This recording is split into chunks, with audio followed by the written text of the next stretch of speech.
know the group Micro is working in Central America now on ideas like this, but we don't have that in our review at the moment. Anyway, just sort of summarize though, especially in the rural sector, index insurance tools are becoming much more sophisticated. I think the sector is advancing towards more finely targeted, more inclusive. Some work getting underway on how to make agricultural index insurance especially resonate or be relevant for women farmers, or even women who are not farmers but live in rural areas. So we're starting to see a lot of progress in this area, but there's still quite a lot to accomplish. So sort of very quickly then, let's see, I went down to, so in terms of the impacts of microinsurance, I've already talked about the case for microinsurance being based on its ex ante or behavioral change effects. There's about, I would say 10, maybe 12 now, sophisticated studies, mostly randomized control trials with a fairly rigorous methodology, where they've experimentally rolled out agricultural index insurance. Most of these studies have been able to detect ex ante behavioral changes in the form of increases in on-farm investment. So the changes that happen are typically found to increase investment by about 15 to 25%. So investment in either crop area or intensification of the agricultural system. So we see households, in fact, taking on more risk in the sense that they're investing more capital into the production process. A 15 to 25% increase in investment is really quite substantial if you think about it. And I think this is one of the primary reasons for continuing to work on microinsurance of this sort. Because if you actually, I've had my students, in fact, do rates of return kind of analyses on this, but even if the government subsidizes the development or even partially the cost of this kind of insurance, if it generates something between, it generates something like a 20 or even higher % rate of an increase in household income, that's quite a large impact. There's actually less evidence. There's a handful of studies on what I call here the ex post impacts of microinsurance. If you think about it from a research perspective, if you want to observe the ex post impacts of microinsurance, you not only need to set up the research design that's going to allow you to reliably say what the impacts are, but then Mother Nature has to cooperate. And so if you have a 3-year study, then you need something bad to happen within that 3-year study in order to actually observe these things. But there are a handful of studies that have had the insured people have had the bad luck, and especially the uninsured people in the study have had the bad luck to have bad events happen. And indeed, we do find that the insurance can fundamentally affect coping strategy, reducing reliance on meal reduction, for example, as a kind of a coping strategy. There's a few other studies that show that without insurance, when a shock happens, uninsured households become decapitalized, and the year after the shock, their levels of investment and productivity are even lower than they would have been before the shock. So there's some evidence out there, but it's a thinner evidence base because of this issue. One of the reasons a number of us have gotten interested in meso insurance, as Jen mentioned, is the challenge of demand for microinsurance is a real issue.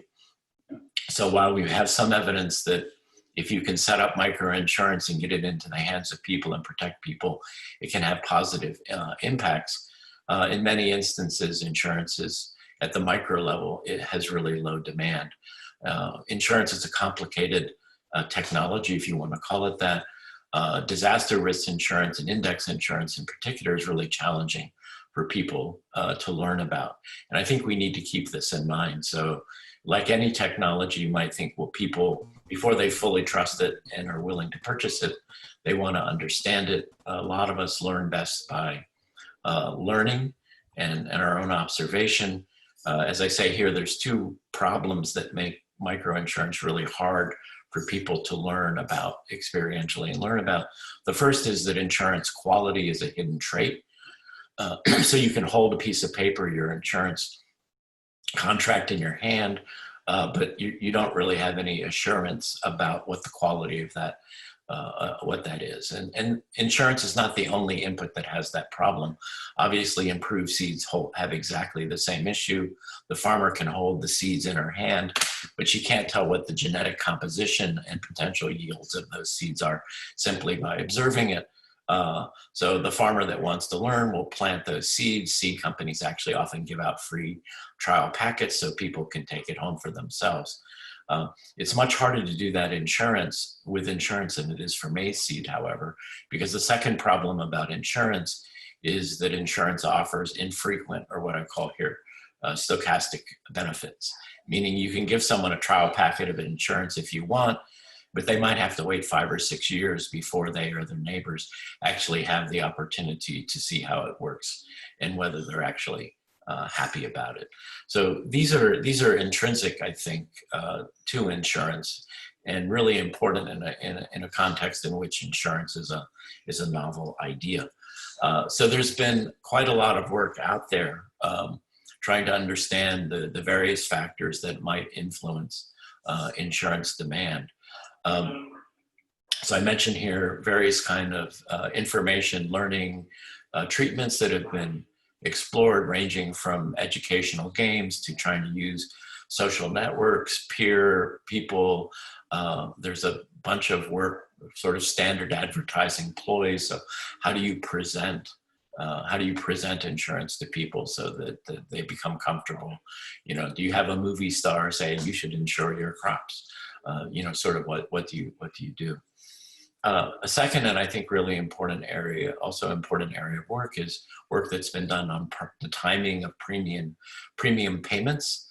And this is really, there's several layers in here, but the most obvious one is if farmers are stuck in a low investment, low income equilibrium, what some of us call a poverty trap, then they may have very little spare liquidity available to purchase insurance. And so the question is, can you time premium payments so that they take place at a time when liquidity is less scarce? Is there a way to roll premium payments into a loan contract? So there's some work done on this, some of which shows actually, there's a recent study in Kenya, for example, that shows extremely large changes depending on the timing of premium payment. Some economists relate that to sort of the various behavioral factors that people aren't sort of rational in the conventional sense of economics. More generally, this theme here of decision-making under risk, again, economics has a standard way of kind of thinking about why economically rational individuals who are averse to risk will always want to buy insurance. And that's built on a sort of understanding of how we as people process probability, the probability of risky outcomes. Unfortunately, when the assumptions that economics are used are actually put into a laboratory setting, and you actually explore how people actually make decisions in the face of risk, we often find that they don't actually process information. We as human beings don't process information the way economists think. And for many of you who aren't economists, you're probably saying, thank God economists don't know what they're talking about anyway. But nonetheless, there's been a lot of work done sort of thinking about what we've learned about how people process information and how one might therefore design insurance contracts that are most appropriate. So contract structures. So if people if people understand risk in certain ways, there may be forms of contracts that are conceptually more appealing to people than perhaps more standard kinds of approaches. Then let me say just a little bit here about insurance demand quality and ethics.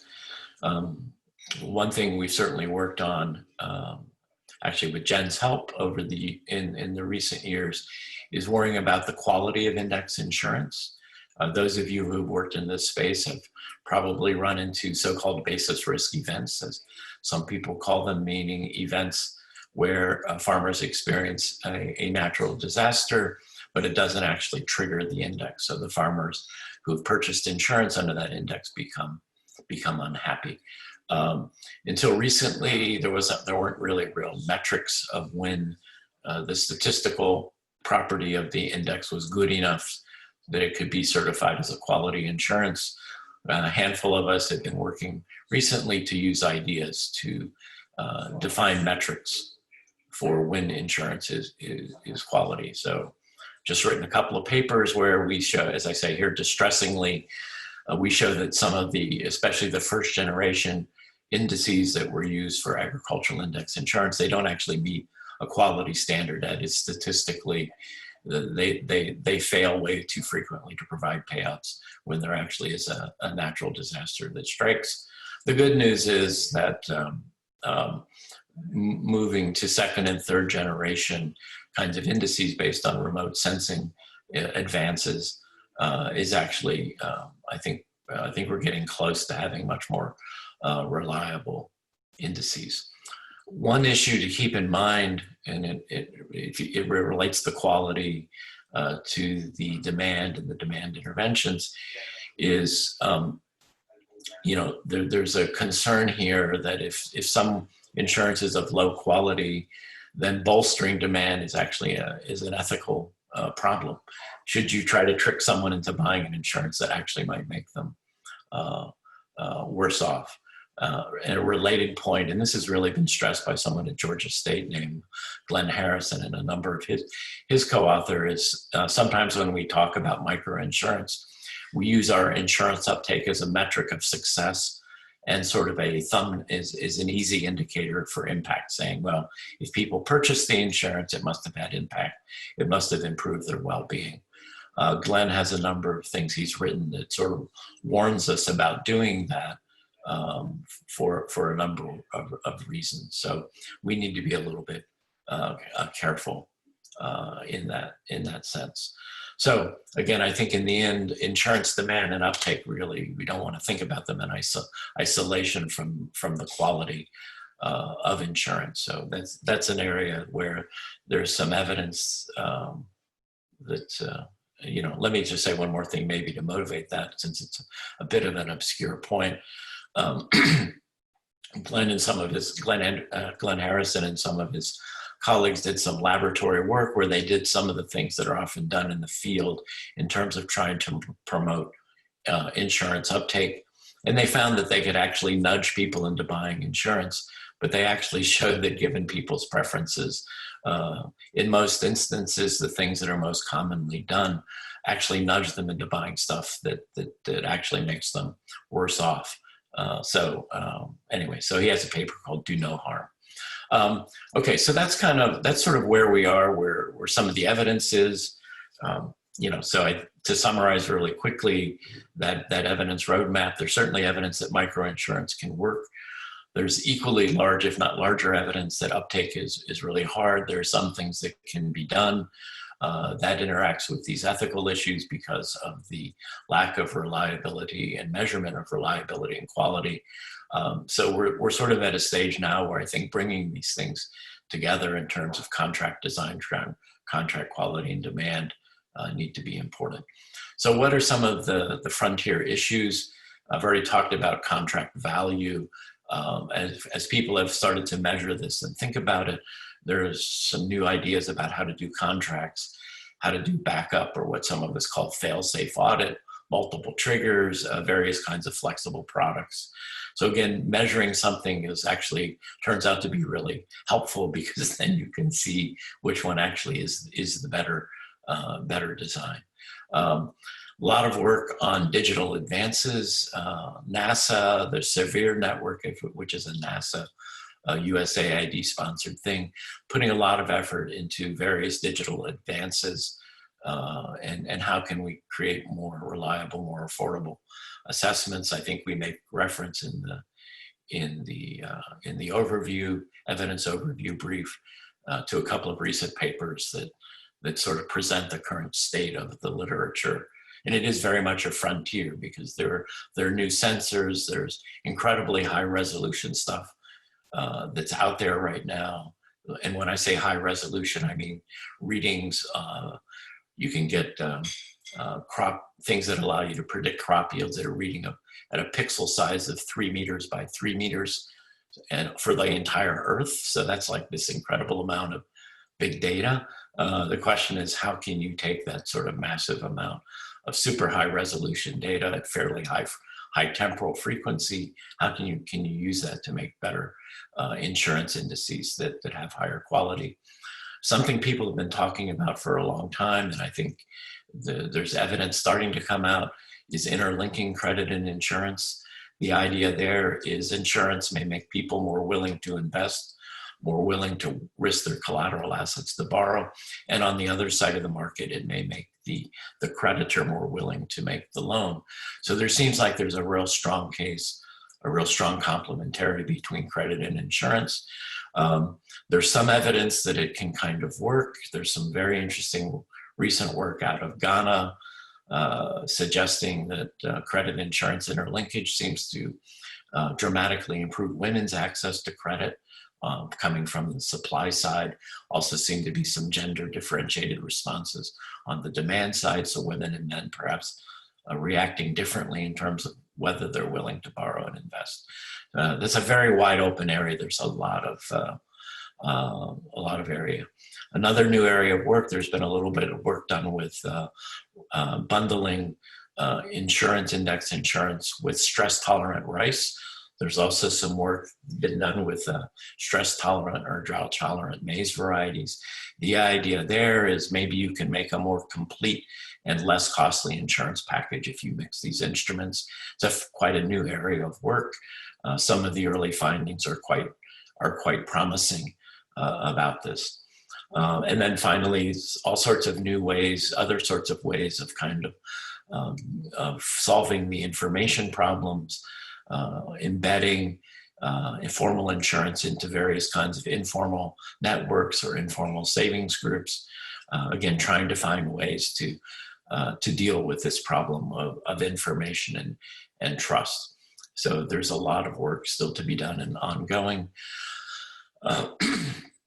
Here's some even more frontier, I guess, kinds of things, sort of quality design and consumer protection. I think I've probably said enough about that already. Something that overlaps with one of the other working groups is using micro agricultural index insurance in the context of social protection programs. So can you have a shock responsive social protection program? Some governments, I know especially the government of Kenya is experimenting with that, as well as a few other governments. You can also think of it as a non-governmental kind of program. So something I happen to be working on with the International Livestock Research Institute is trying to bundle together a so-called graduation program which transfers productive assets and training to poor women. And the idea is these women then are trying to run businesses in a highly risky environment. And if that's combined with an index insurance, it may allow them to sustain the kind of income increases that they can obtain through these kind of graduation program. And again, another ongoing area, I've alluded to this already, is how do you actually make insurance work for women or for less well-off households? Do women sort of think about risk? Are the things that resonate with them different? And there's some experimentation been going on in that front as well, but it's an extremely, within the literature that we know about anyway, it's an extremely underexplored topic. The final thing I'll say here then is just another kind of ongoing research question that's of I think, great importance is trying to think about public investment in insurance. Excuse me, I'm losing my voice here a little bit. Public investment in insurance and how to best use public subsidies in order to actually achieve public policy goals, whether those be agricultural productivity goals or whether they be poverty reduction goals, and trying to think about where public dollars might be most intelligently used. So again, there's some work being done on that, but I think it's a lot of people talk about subsidies, but making the subsidies smart and most effective is really something we need to think about. So those are the main issues I want to do. There's a couple of other points here, but I sense that I'm droning on just a little bit too long. So I'll let those speak for themselves. We can certainly come back and talk about any of these other challenges, would be they long-term impacts, coming to consistent, comprehensive metrics, especially if our goal here is resilience. How do we measure that? How do we know if disaster risk finance and microinsurance allow it? There's work to be done there. And I think finally there's a frontier of work around flexible risk management portfolios, that allowing people to assemble risk management portfolios that make most sense for them. So here's some, we can leave these up, or maybe, I don't know if we can make these smaller. These are questions that Jen suggested we might want to talk about. So feedback, we'd like to hear what you're working on, evidence that you know about that's not covered in our brief, or topics that aren't even mentioned, that your important seminal pieces. We can certainly talk about seminal pieces, the robustness of the evidence that's out there, etc. So let me stop sharing for a moment, and let's see who would like to jump in and offer your thoughts. Hi, Michael. This is Jen. Thank you for that great overview. I really appreciate it. I was hoping, actually, so we did have some folks from the Meso group join us. And I was hoping, if you don't mind, as the moderator, giving the floor for a few minutes to Dan and Shaylee to briefly go through some of that evidence, which I think is quite related to what you were just discussing. And then maybe we can have a joint conversation, if that's okay. Yeah, of course, that would be great. So okay. Take it away, Meso people. Thanks for letting these refugees in to your session. But as Jen said, it is I hope a related topic, and apologies, I missed a good part of the beginning, but I certainly am familiar with the micro space and your work, Michael. So thanks for that starting point. I think ours, the Meso topic is not, is not nearly as well thought out and researched at this point. So I think our material is a bit more brief, just because the subject matter is still very much on the, I say on the frontier of the evidence landscape, I suppose. And quickly, just from my side, I come from the perspective of a practitioner, not an academic researcher. So I may reflect more on sort of that lens here from the Meso perspective as to how this relates to implementation. But I think there's certainly a whole variety of other perspectives to bring in here too. Just to sort of set sort of the basic context. I think maybe this kind of dichotomy is familiar to everyone here, but the Meso level is in some form, we always think of it as as some form of aggregation of risk, whether it's at an entity level, or there's a group of sort of micro insurance recipients of some form that are being aggregated in some form to across geographies, and for the means of efficiency, for growing scale, or for different reasons. And this tends to sit in below the sort of macro sovereign level, in that this could be even a municipal government, or a microfinance bank, or a cooperative, or some form of entity that is not sovereign, but also probably not retail level. So just to sort of set the language that we're thinking about here. And then Shaylee is on as well. She's from the MCI group, and she's going to sort of help with some of this quick overview too. But I'll let you come in when on your portions, Shaylee. I think so. So my background or experience is more on the firm level, and so we've sort of broken the Meso into two groups: the firm level and the sort of aggregation of individuals, which gets even closer to the micro levels activities that Michael was presenting earlier.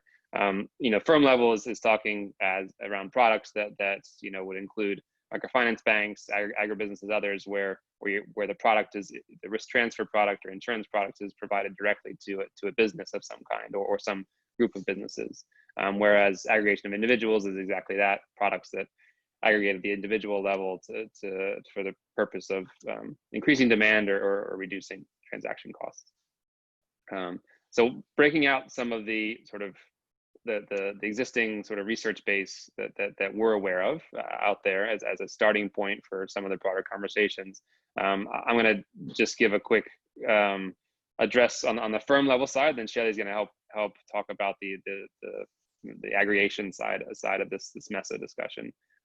So on the firm level, I think a lot of this research draws on work done by Jerry Skis and some of his collaborators. Jerry is actually the co-founder of Global Parametrics, the company that I work for, and has since moved out of the research space, but certainly has a long history of supporting various efforts in this area. So there's a number of references here, and I probably many of you haven't had a chance to read the evidence brief. It wasn't terribly long, so we can summarize some of the high points here for you. I guess there's a few pieces here of note. I mean, I think on the demand side, there's a piece by Perez, Gonzalez, and Yoon back in 2010 that's often referenced by players in this sort of meso level space. It was a look at utility companies and their use of weather derivatives, and then this was publicly listed utility companies, so large entities, and much more in developed markets, clearly. But I think the outcome being that there was a demonstrable improvement in financial performance and market value for those entities that actually did engage in hedging through derivatives or sort of risk transfer means for weather. So this is certainly far from what's happening at the sort of emerging market space or low and middle income country space, but I think it's a piece that's often referenced as having sort of some evidence of the benefits at the firm level. I think going down the list a bit here, there's a lot of the rest of the work has been done by Ben Collier and Jerry Skis and some of their associates, what's his name, Barnett, and looking at access to credit, or be it products facilitated through credit, or the financial systems that ultimately supply credit to the market as a means to mitigate disasters or manage the impacts of disasters post-event. And so this research has looked a lot at starting from the impacts of disasters on credit supply, on the assumption that credit is a useful means to help the poor and vulnerable and broader communities recover from disasters. And I think looking at some evidence around how important credit can be and how it is used as a means to recover often, and then looking at what happens to credit after disaster, looking at some anecdotal cases and some sort of broader panels of data of microfinance banks and others to look at how this trend of credit drying up post disaster. And so then thinking about that as a means of intervention, facilitating, there's some theoretical work and some sort of specific case studies that have been looked at to address, well, how can risk transfer and insurance at the Meso level to banks, to financial intermediaries, facilitate credit and other means of financial response downstream to those sort of micro level consumers of these of loans and other insurance products. And so the evidence base is still rather thin, but a lot of the work that's been done that we're aware of is around supporting financial intermediaries, how impacts are experienced by them, and how well-placed products can facilitate improved financial response to the end beneficiaries on the ground. There's some work that's looking at, as a lot of the historical work has been done on the micro level, trying to contextualize Meso. There's the Meso approach with micro. I think this is also, more on a theoretical concept than a sort of robust empirical approach, but understanding some of the benefits as far as risk aggregation that helps for delivery of products more efficiently, managing basis risks, managing regulatory issues as well, to ultimately provide supply products down to the market. So I'm going to stop there, and certainly we can discuss more about this, and as it may relate to some of the more micro level conversations or beyond. But let me pass it off quickly to Shelley to give a quick run through of some of the aggregation related research themes.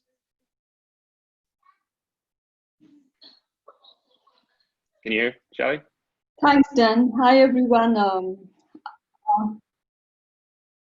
Yeah, thank you so much. So I'll just quickly run through the aggregation side. Here we're more looking at from a group insurance perspective, which I would say in my language. So a number of farmers or a group of people come together and we treat them as one entity and insure them.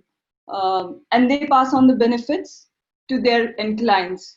So that is how I view the aggregation side as group insurance, and that is what I have approached to search the literature on.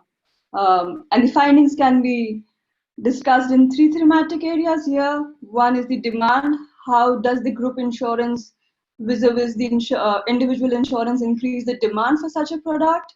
And then we can discuss, there's literature which discusses how does the group dynamics with respect to the composition of group, this farm size, increase or decrease the demand for insurance, which again relates to insurance, relates to demand and the impact it brings in the insurance. And then there's informal insurance products, which are not formal contracts, but if informally people come together, how does it change the demand and impact on insurance? So these are the 3 thematic areas for which we have findings. Coming to the first one, this is from Visalika, and the researcher conducted experiment on Dairy Farmers Association in Northwest Dominican Republic. They offered real-world index insurance to a group of people, and they were basically researching on 2 findings. How does the demand for group versus individual insurance vary? And through literature review, they had found that farm size is a basic characteristics on which the demand for insurance can increase or decrease. So that is the other characteristic that they took. And they found that 64% of the farmers who were offered group insurance actually purchased this. So they say that the demand for, if people are offered insurance as a group, they generally buy it, they tend to purchase it. Then there's a similar finding that then they did with the researchers experimented with varying group composition, and they found that the ability to group of farmers who perceive each other to be more similar in farm size, they are more likely to purchase insurance in a group, but they purchase less insurance on average with respect to others. And similar, there's one more finding which states that individuals randomly assigned to less similar group sizes with regards to farm size purchase more insurance on average. So this is how they say that with respect to farm size, the insurance demand varies. And the reason that they give for this more tendency of individuals to buy in group is that when people come and discuss and understand index insurance together as peers and they have the opportunity to negotiate with each other, that can lead to an increase in demand and farms' preference for group contracts. This is the reason that researcher gives. The other context, other big research paper that we found in this context was from Munro. And they conducted experiments in smallholder farmers in Gujarat, India, wherein they created 3 groups. One group was offered individual insurance with perfect information about peers, while the other group was offered group insurance with imperfect information about peers, and the third group was offered group insurance with perfect information about the peers' farm size, asset size, etc. And they see how this vary demand for group insurance. And they have a good finding which says that, interesting finding which says that in the context of perfect information about investment decision of other group members, farmers covered by group insurance pursue less risky investments with lower expected returns than when covered by individual insurance. So the researcher says that although this can increase the demand, group insurance can increase the demand for insurance, but there might be a situation where farmers actually pursue less risky investment, and this can bring the agricultural productivity down. So the researchers goes on to say that group insurance should not be considered as a panacea to all the problems because it can also lead to decrease in agricultural productivity, and this should be researched further. The other thematic segment we found findings was for informal insurance. wherein if an informal insurance found to be more of a reality at the group level, different subgroups insure one another and act as complete network, even though any two individuals from those subgroup may be connected or not. So they say that even if the distance does not vary, if distance between the group size, how are they related with respect to the relations, it does not really vary with respect to informal insurance. But again, they have the same finding that if the participants have information about another's asset, they will buy less insurance. So they have the same finding in the formal and informal groups. And there's an interesting finding, another interesting finding from Decron. They say that informal risk insurance can complement index insurance because index insurance has basis risk in it. And if the group leaders are trained and they understand the benefits of informally sharing this idiocentric risk, then the group prefers to buy group insurance and there's more uptake. So, which is how we can combine informal and formal insurance. And I think this is really interesting for insurance as a concept to work. And from several studies in literature review, they highlighted the efficacy gains of self-selection of risk. Because if peers know each other's asset, they're trying to buy less insurance. But if they are closely knitted groups, even if they know about each other, they tend to buy more insurance. So they said that this area should be researched more about how the group selection is done. Those were the few findings that we could find, not so many as micro, but I think there's some interesting findings.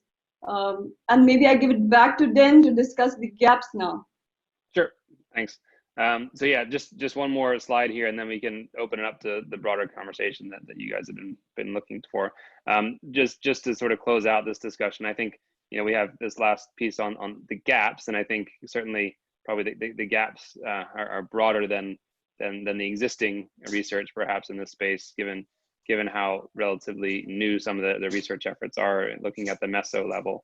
But just to sort of account for some of those that we're aware of, I think there's from a execution perspective, there is attractive aspects of working through risk aggregators and providing products at a firm level to get broader outreach and broader access to various types of clients. I think the precise benefits, how the firms and almost more importantly, the end beneficiaries of these, the borrowers or the poor and vulnerable on the ground, how they actually benefit or not from these programs. I think building more empirical evidence around some of those questions will be really important to sort of help guide how these products are ultimately implemented at a risk aggregator level. I think unpacking that a bit more, thinking about points around, more broadly, who actually bears the costs, I think, of the existing system. So what are the costs of not having protection? What we look a lot, we think about the questions of at a firm level, it has to do with cost of capital, slower growth of a business, and participants in the program. Certainly, the cost of creating poverty traps where repeated disasters leave vulnerable people stuck at the bottom. And so I think there's a sense that the costs are often borne very, very deep in the value chain at the bottom of the pyramid. But understanding more deeper understanding of how the lack of protection impacts the broader system of the supply chain, and then thinking about actual products that are implemented. What are the ways that products are purchased in the end? Like who actually pays for it in the end, and not like who's the client, but where does the money come from? And sort of sussing out, what is the means by which a lot of these products are paid for. I mean, there's sometimes it can be the firm itself that pays for it, but ultimately, are they just charging it through to the borrowers, and how does that really relate to the first question of benefits in the end, cost benefit question, and just thinking, are there better ways of managing this question of who who benefits and who pays for it, I guess, and distributing these costs. And just to switch to the aggregation side, maybe Shelley, if you can run through that really quick, since that's your area of expertise more than mine. So. Yeah, thanks, Dan. Yeah, relating to gaps, I think most studies and evidence are needed on how varying the group dynamic factors can have an influence on the uptake and impact on the insurance contract. By group dynamic factors, there are several, like group selection. How should the group be selected? Should we force the group on them, or people can come together and form a self group and then self-select a group and then get insured? Also varying the group size, the risk preferences of group members, and how the information is shared amongst them relating to investment.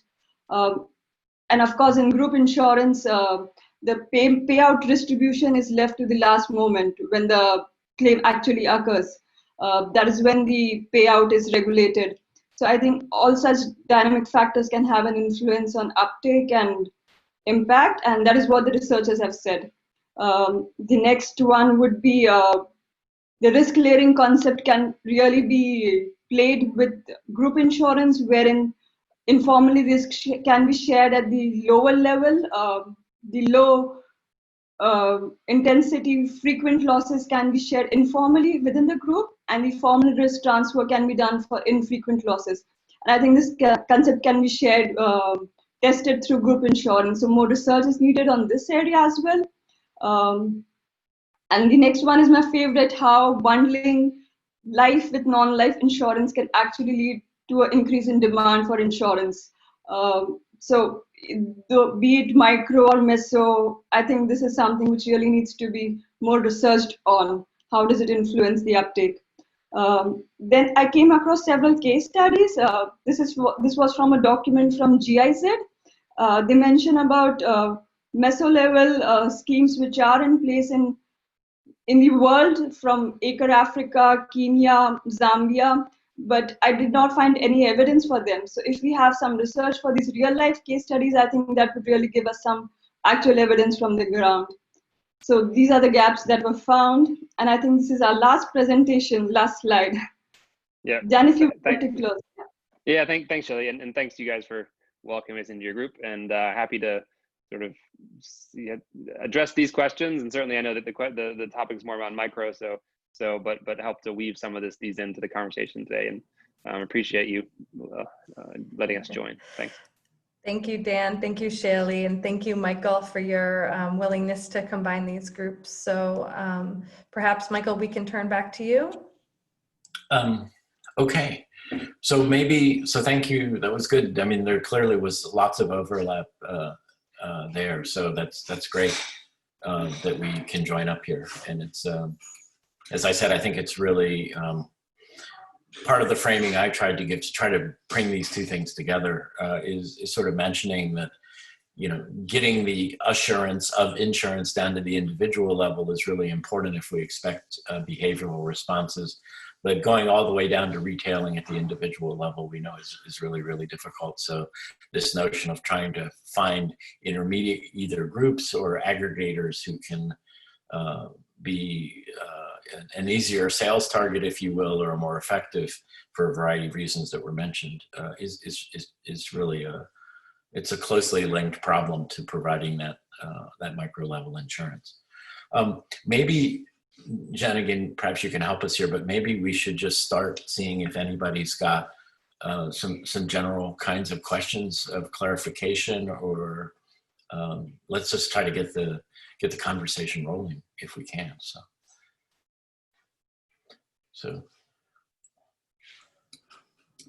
Please, the floor is open. Feel free to jump in. Please let us know what made no sense, what more you might want to. I got a question. Sure. Oh, John, turn on your video if you can, so we can see you as you speak. Okay.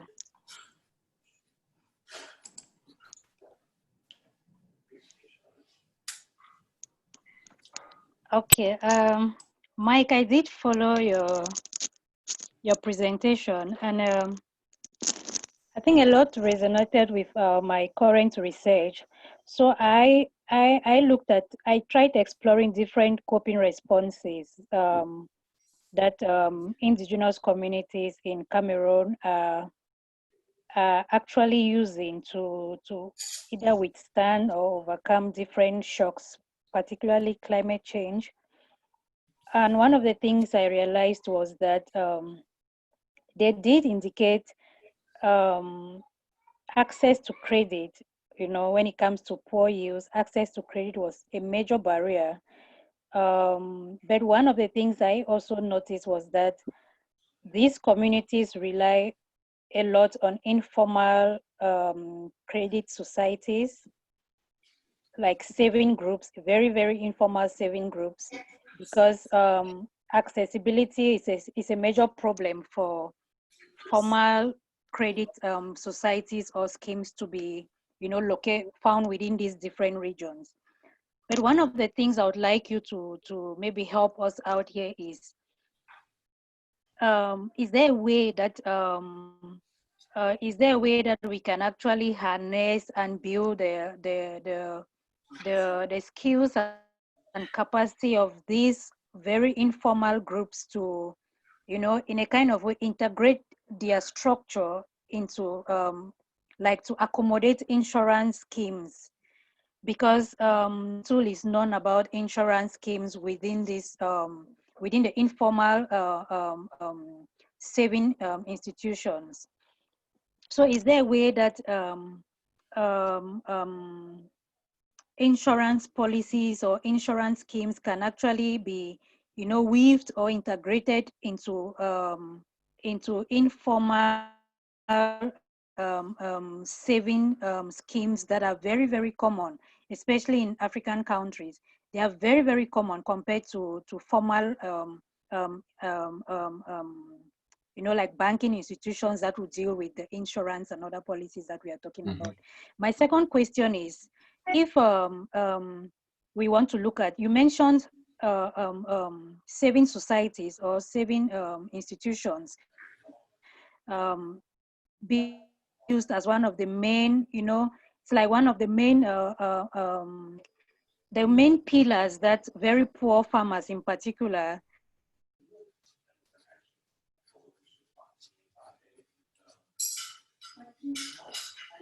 stand. John, maybe you should turn off your video because I think you're freezing up a little bit. So maybe if you switch back just to audio. Okay. In a case where, can you get me now? Yes, it sounds better. Thank you. Okay. In a situation where insurance schemes are being introduced within, say, very local or the informal savings schemes or informal institutions, is there a way that we can maneuver or navigate through power dynamics that will actually see women coming out being beneficiaries to these kind of policies? Why I say so is because often in the context where I've worked in, most women are left out of insurance policies or insurance schemes, not because they are not aware of it, but because there are certain barriers that in a way structurally eliminates them from being part of such institutions. You want to look at land as an issue, which is used as collaterals. Often women will not have such. So if we are thinking that if I'm to frame this, that insurance schemes could be brought into informal saving institutions, is there a way that we could navigate our way through walking through the different power dynamics that at the end tries to, you know, bring women out of the different dynamics or the different blockages or the different hindrances that they will face when it comes to relying on insurance? So those are the two main questions I had in mind. Thank you. Okay, Jen, that was quite a lot. Oh, John, thank you. Should we talk about that a little bit and then move on? I think that's maybe the best way to go. Yeah, maybe just a couple quick responses from you, and then if there's more we want to bring into the discussion. Yeah, and then maybe these are, some of this kind of crosses over the Meso space as well. So let's see what other thoughts we might have. Yeah, so Ojanga, a really interesting set of possibilities there. I mean, at a sort of very high level, one of the frontier issues that's briefly mentioned was on the last slide, I think, is this notion of how do you actually integrate different sort of financial and other kinds of risk management instruments, and maybe thinking of them as a bundle of things. I mean, you know, insurance, savings, and credit are all about moving money basically through time, right? So savings brings your money from the past to the present, credit brings your money from the future to the present, and insurance kind of brings it from both directions, you know, where the present is a moment where you've suffered a shock and you need money. So there's clearly some in some ways these things seem like complements for each other, but I think they seem like substitutes rather for each other. But I think there are ways to start integrating them and also thinking about how people might better use them. We've been trying, COVID sort of got us knocked off course here, but we are working, but not very hard right now, on a project in Uganda with the idea that you could take informal savings groups, which in many communities where we're working are actually dominated and run by women, that you could begin to work with that structure as a way to both provide education for insurance, but also to provide a local savings account. So a lot of village savings groups there, and most that I've ever heard about, have at least a couple of different accounts. So people come every week or every 2 weeks and they make their required contributions, and typically there's an individual account, and then sometimes there's a second account. So one of the things we were trying to work with there was whether it was possible to set up an insurance account within the local savings group, so people could say, okay, you know, where we work, we plant in October, so if we're going to buy agricultural insurance, you know, we need the premium by September, say. So could you actually have people on a weekly or bi-weekly basis, you know, contribute a small amount of money and build up the premium, and then have the group, and this is very much what Shaylee was telling us about, then have the group serve as the aggregator. So people have pooled their money for premium. And then as a group, the group says, okay, between us, we want so many units of this insurance. And then it becomes a simpler sort of transaction thing. And the hope was that, you know, what informal savings groups, I don't know them in Cameroon, but what they've done in many places is obviously created quite a structure where, and kind of a savings discipline. And so can we take advantage of that to create this kind of integration that you're talking about? So I think that's a really kind of important one to consider. Thinking about, you know, insurance is not going to change by itself. I don't think it's going to change power dynamics within households or communities, but I think there are some smarter ways to talk about it and think about it. So one project that actually it was a PhD student of mine has undertaken was actually in northern Kenya, which is a great place to study male-female power dynamics if you want your hair to catch on fire, I guess, to use, if you're familiar with that expression.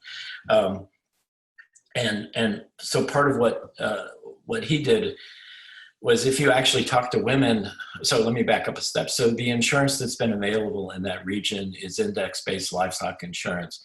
Under the traditional gender division of labor, management of all but small livestock is actually a male activity, and yet the whole insurance was sort of framed and offered as something that would be of interest to livestock managers, namely men. And yet, if you talk to women, they very much understand their exposure to the livestock risks that their husbands face. So they say, sure, but when the range conditions are bad, then the cash flows that the husband usually sends home to the family, they seem to be the first thing that dissipates, and then the woman is stuck with dealing with that. And so and this bears some resemblance to some of the issues in the Meso insurance level, right? But there's this indirect risk exposure. And so one of the things that this PhD student, his name is Andrew Hobbs, did was say, well, can you actually sort of think about the reliability and the marketing of insurance where you make clear to women their indirect risk exposure And so far we haven't implemented it in practice because the insurance company is having its own issues just doing things in the field. But Andrew did a very sophisticated set of experimental games with women in the northern Kenya area. And it was amazing the impact, some fairly simple reframing and reminding women of their indirect exposure to risk and kind of relabeling the same insurance in ways that made those connections clear. So I think there are things to be done there, but you know, in a sense, what we're doing there is kind of adapting to power dynamics. So I don't know if the Meso team, if I can call you that, if you want to talk a little bit about the groups or any of the issues that Ojang's questions raised. Yeah, no, thanks for passing it over. Shelly, I don't know. I mean, I think this is more up your alley as far as some of the informal activities. I don't have much to add from my well. I think you addressed it pretty well, Michael. But I don't know if Shelly, you have anything to offer. Thanks, Dan. I agree with what Michael replied. I think it's definitely what is needed. Because when it comes to informal, if women are not able to access formal, they don't have land rights. I think this is what is needed. If we can integrate into informal savings scheme insurance, I think this will definitely give a big uptake in the sector who do not have access to formal ways. And as I see in the chat box, there are several things that are being done. I just went through a publication where it's being done in Nepal, and now they are trying in Uganda. So I think, yes, this can definitely be done, and I think it will be done. This is Jen, just to jump on and mention that I did post a link in the chat to the non-insurance disaster risk finance brief. In that group, they were talking about household level non-insurance risk management strategies, particularly savings and credit. So while it wasn't so much on linking the two, it was about some innovation that's happening in the space of savings in savings and credit to try to make those tools more useful for managing natural hazard risk.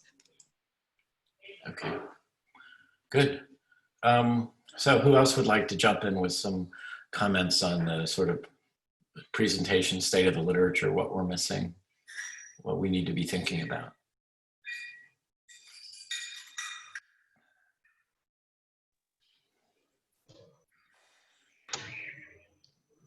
I'll jump in just quickly. Oh, sorry. William, go ahead. All right, I want to know, I have two questions. The first one is it possible to bundle the weather index issuance?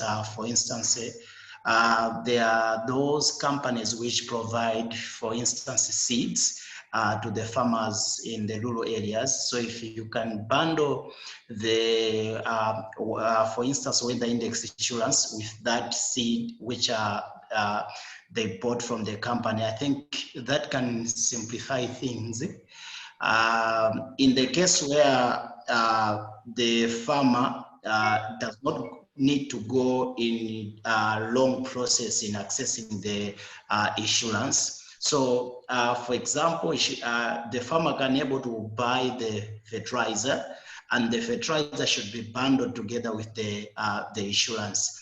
I think that is my suggestion to those farmers who are in the rural areas. And another issue is what I've found out recently is if some countries in Africa, they are so typical, when it comes to the technology of insurance, the insurance, it is not readily available to the extent that when they are able to, when they are asking about the insurance, the answer or the comment they received, it's in those areas, in those villages, there are not enough for, I'm giving an example of weather index insurance, because if you have sold someone a weather index insurance, you have to be following up on a daily weather basis. So some of the typical areas in the village, you will find out there is no any instrument which can be used to access the weather pattern which is with that area has experienced in that particular season. So those are some of the challenges which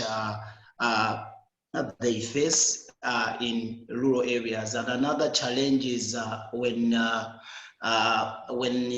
they are able to access that weather index insurance, it is found out that in the case of whether there was heavy rain or a short amount of rainfall in that particular season, you find out that the owner, for example, those who are operating that weather index insurance, they are stay in an urban area, not in the typical rural area. So you find out the day which they will go to access that weather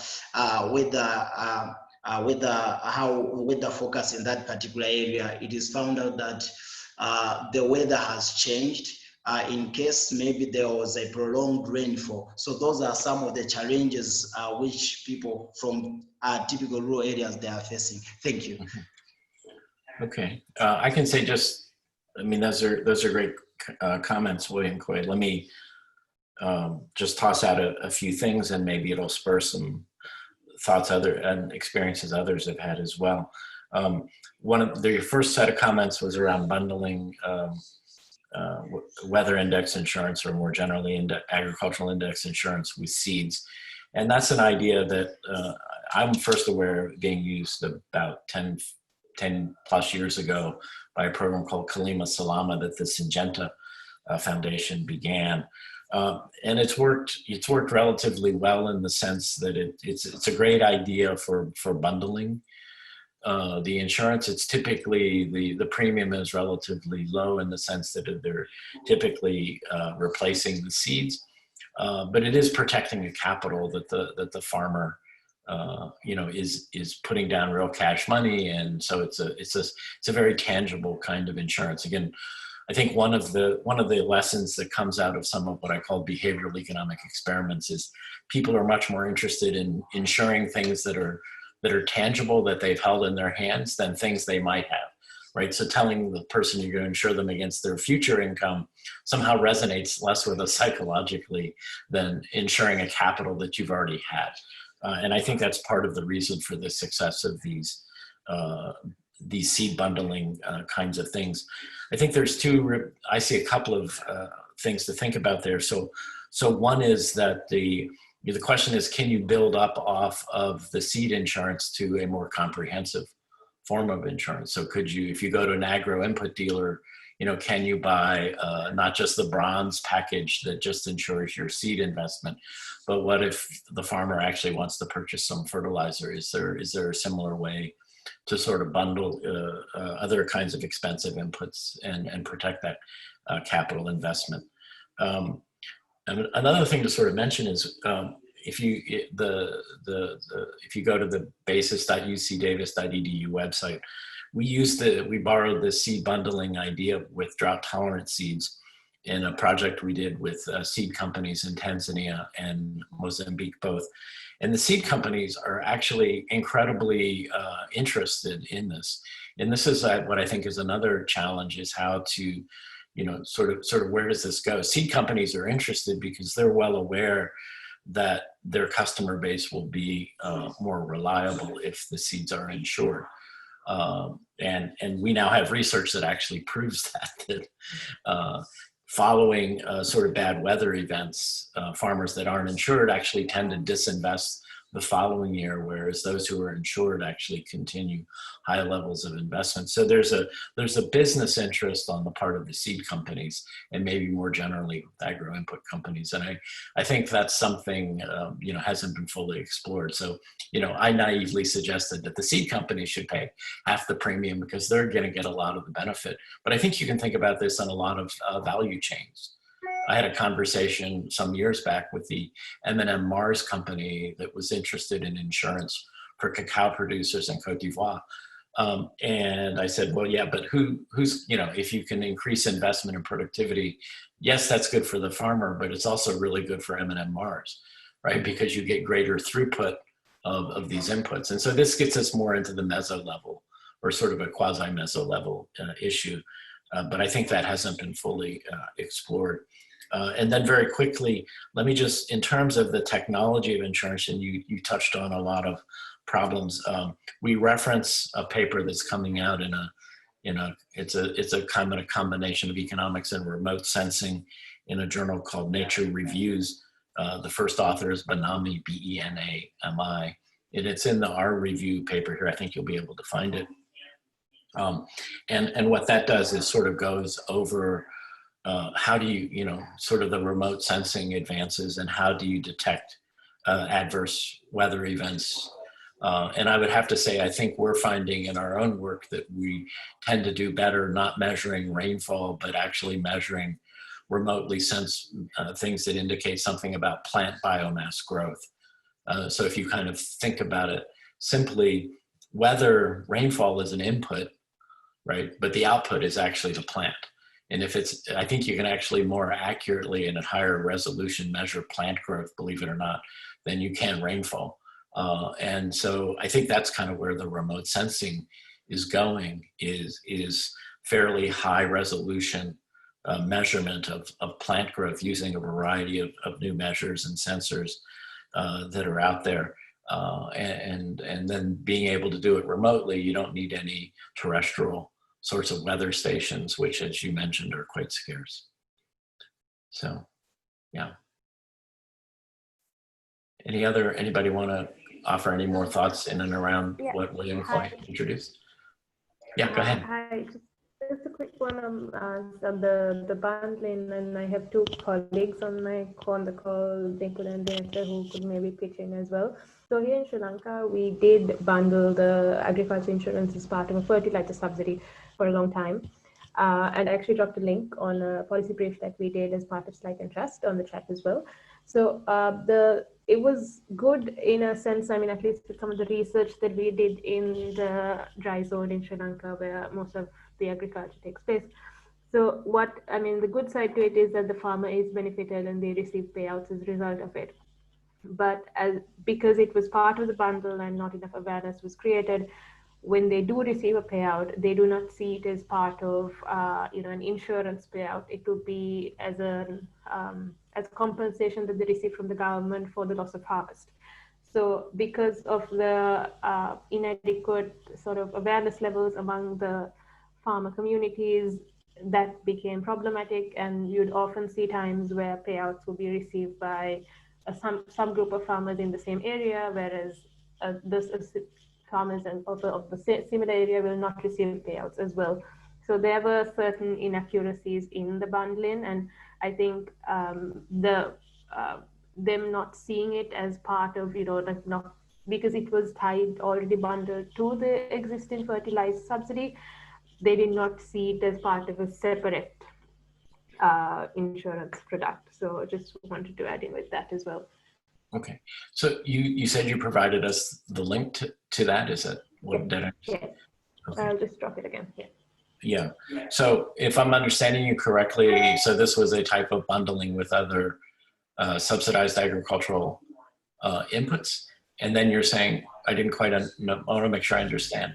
So there were some problems with what was the accuracy of payouts, or no, I mean, because it was already tied to it was already tied to the fertilizer subsidy. A lot of the farmers didn't see this as an insurance product. They looked at it as compensation they received from the government because of agricultural loss. That's probably also because the general lack of awareness and literacy on insurance and similar products in the area as well. So. Mm-hmm. Okay. Well, so thank you for that reference, which we'll be able to scoop off here. It sounds like a very interesting kind of experience. And, I think one of the things that always concerns me is when you embed the insurance up perhaps at a higher level, do farmers fully perceive what's going on? Do they really understand?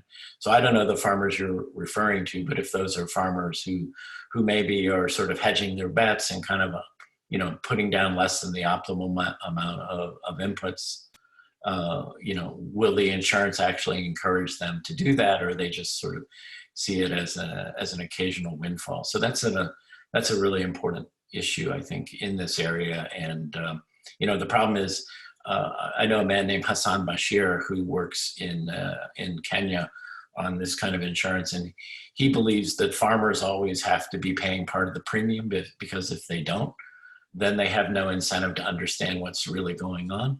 And then they might be glad to get this gift occasionally, but they don't really know what it's there, what its reliability is. And so, there's some interaction there between levels of subsidy and what people actually learn and understand. And again, if part of the benefit of microinsurance is that risk is costly because of the way people avoid its costs, then finding ways like the program you talk about to, number one, make it work well so that it's reliable, but secondly, that people know it and can respond accordingly, so that when they purchase the fertilizer or whatever, they actually can change their behavior. Okay, great, interesting.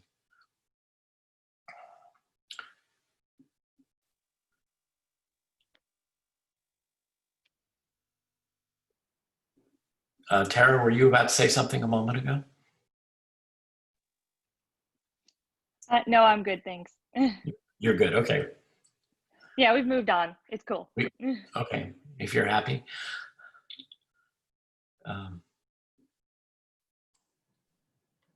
So Sarah and I were having a quick conversation via chat. Sarah, do you want to discuss the gap that we were talking about? Yeah, sounds good. Thank you. Hi, everyone. Thank you for the presentations. And I have a quick question on economies of scale. So are there examples or studies that show that if a product reaches a certain scale, the insurance premium payment reduces due to economies of scale? Okay, I can say a little bit about that, and then maybe our Meso friends as well. I actually think those are really important issues. I mean, there's a lot of fixed costs, I guess, to setting up an insurance contract, and there's certainly large fixed costs to doing it well. And so if you can't spread those fixed costs of kind of product development across a large customer base, then obviously the premium per customer has to be higher if you're going to pay for those sort of fixed costs. I mean, I think there's also, I happened to be on a phone call with a man named Simon Young. Some of you may know Simon.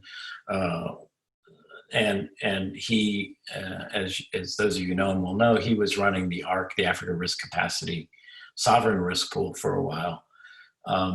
And he was making me feel very sad and jealous, because he was talking about the ability of ARC to get basically insurance money at a very low rate, precisely because of I think he was making an economy of scale argument that this was going to be a large sum insured, potential for making, for a lot of companies to get interested in it. And because there are enough people because of the size of the pool, because of the interest of the insurance industry, the Africa Risk Capacity was actually able to have some competition and negotiate a fairly low cost of capital. That is a low markup on the fair insurance premium, as it's called. So I think these things are very sensitive. I mean, at the most basic level, some of you may be familiar with area yield insurance, which some people have been implementing in the context of small scale farmers. Area yield, you actually measure, or somehow need to have measured directly on the ground, the production level of different producers. There's a fixed cost to doing that, right? You need to take so many crop cuts or so many measurements. And if you have very few clients and you spread that cost across all those clients, then it gets to be very kind of expensive. So anyway, I think there's sort of the direct economy of scale issue sort of in spreading out the fixed cost of running a program. But then there's also just the economy scale of getting more people interested in it, given that it's going to cost a high paid analyst at a company a certain amount of time to figure out something. And if they're, my favorite expression in a project in Mozambique, we work with a company called Hollered Insurance, and their local managing partner told us that our project was like milking mice. Meaning the amount of premium dollars were so teeny tiny that why should anyone be interested in trying to run a dairy by milking mice, was his somewhat weird analogy, but it sort of makes the point, I think, Sarah, that you're talking about. But, you know, I haven't actually seen, and this is a frontier of research, what is that, and this is probably the real point of your question, Sarah, is like, what do we really know about how big is big enough to start? So they become at least sheep and not mice when we're trying to, or when an insurance company is trying to milk that particular market. But, you know, it's been a very, you know, that's kind of a next step, I guess, if we get good contracts, and then we can start to, you know, get enough experience to talk about how the pricing levels can come down as market size increases. So anybody else want to jump, Dan?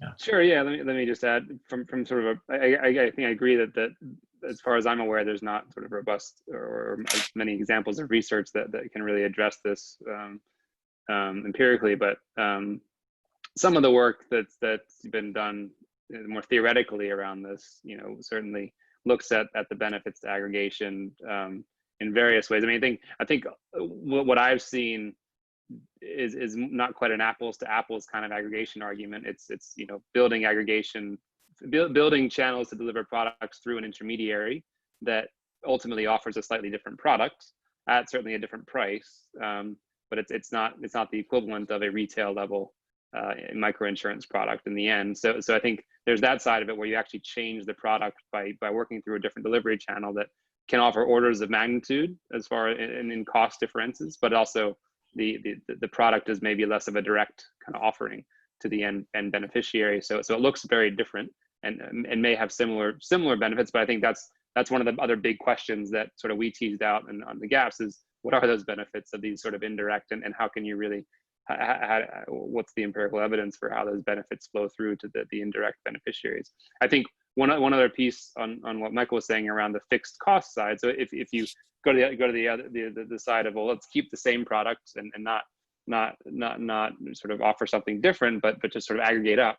Another element of the fixed cost that we encounter a lot is on the regulatory side.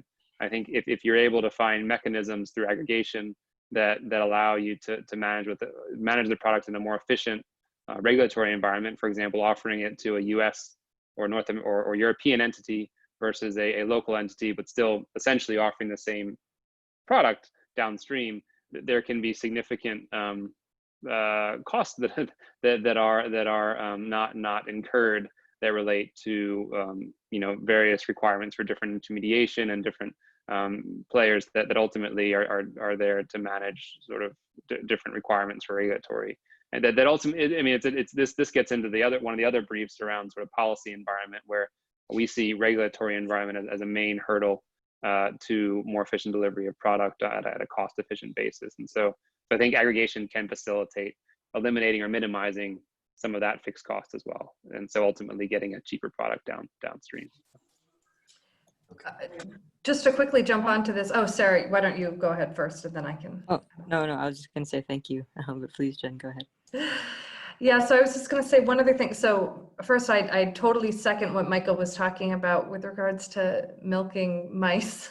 I mean, when I was still in DC, I remember having a conversation with one of the major reinsurance companies and them basically saying, look, we're done doing pilots. We are not interested in pilots anymore. We're only interested in scale. And kind of this feeling like they weren't just going to continue trying these little projects, and were only going to invest if they saw something really big potentially happening. But I'm wondering whether maybe, I mean, I definitely think this should be included as a possible gap in an area for us to do more learning. I'm wondering whether some of that learning, and I mentioned this to Sarah and I were chatting about this, whether some of the learning can come from other insurance spaces. So for example, from health insurance or life insurance, to the extent that we are able to see economies of scale impacting the premium payments, or whether, you know, it just doesn't, and it's set by other factors. Mhm. And Does anybody another question that I have, oh, sorry, Go ahead. Michael. No, I was Karen. just going to say another question that I have related to actually the meso level, and in particular the firm behavior, is not just obviously the impacts on the indirect beneficiaries, but the impacts on the direct beneficiaries as the firms. I'm curious how that passes on to the indirect beneficiaries in terms of both short-term behavior of loan approval rates and things like that, and how that actually increases not just applications for credit and demand for credit, but the actual offering of credit, which I think there's some small evidence on, but perhaps more problematically, especially from a research perspective, the long-term impacts on firm behavior. For example, if you're dramatically reducing the risk of financial institutions to reduce lending, does that translate into reduced interest rates? How does that change the firm behavior?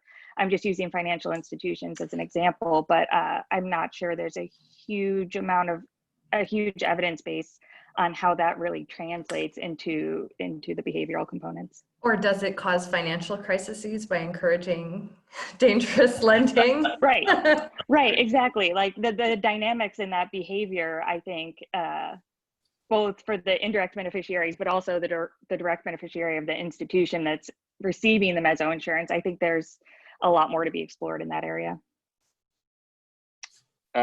Yes, I agree. I think that I would say I can think of one or two maybe anecdotal studies that kind of start to get to some of that, scratch the surface on that. I mean, I think, you know, there's some interesting, I mean, as you're aware, big challenges of researching this are these events are infrequent. The penetration of the products is not very deep. And so between the two of those, you're kind of there, you need a perfect storm to have some, at this stage of development of this, you know, a very, very, you know, a useful study, I suppose, because you have to kind of have the confluence of events and you know, penetration of product. I think one example I am aware of is with Vision Fund International, one of our clients. You know, they've engaged in some what they call recovery lending in southeastern, in Zambia, Malawi, I believe, and maybe Kenya, through a program that was supported by DFID. And there was some, I don't have the report. I don't know if it's public at this point. It probably should be, but basically looking at how post-disaster lending contributed to the institution's performance, non-performing, like looking at areas where they did actually lend versus areas where they didn't, and comparing non-performing loans on the books where in those two areas, and also comparing you know, the behavior of their borrowers, you know, right after getting these sort of loans in the face of a disaster versus getting this response, and how they behaved, you know, 6 to 12 months later. And so I think there was some indicative, very positive outcomes, but this is, you know, very small and not quite as not nearly robust, I'd say. Another interesting study that doesn't look at the actual risk management approach, but looks at the impact of natural disasters. Ben Collier looked at mixed market data on financial institutions across, I think, 500 plus institutions, and mapped it against historical, I don't know how many years he looked at it. It was a couple of decades, I think, or maybe a decade, because the mixed market is not that old. So maybe it's like 5 or 10 years of data against historical data of large natural catastrophe events, and found that the year of the event, the average portfolio reduced, the average loan growth was reduced by 11% in the year of the event, and then 8% in the year following the event. So found a statistically significant impact in portfolio growth in area. And these are, you know, I think the assumption is the vast majority of these banks, if not all of them, are not protecting their balance sheet against these events. And so this is sort of the starting point for what we can hope to, you know, mitigate in the future, I suppose. So. Okay, interesting. So you call that recovery lending was the Vision Fund? Yeah, that's the name they've dubbed it. And so the idea of getting rather than running away from disasters, lending into disasters as a means to, I think this is not, others have done this too, not just Vision Fund, but certainly that's one of the studies I'm aware of. That was mentioned in the non-insurance DRF brief. Okay, cool. Okay.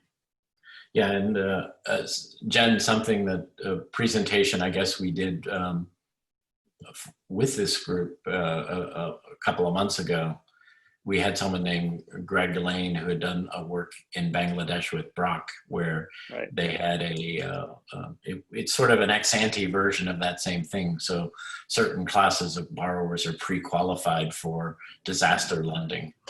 Yeah, the BRAC one also, those were the two examples of innovative non-insurance disaster risk financial solutions that we could find.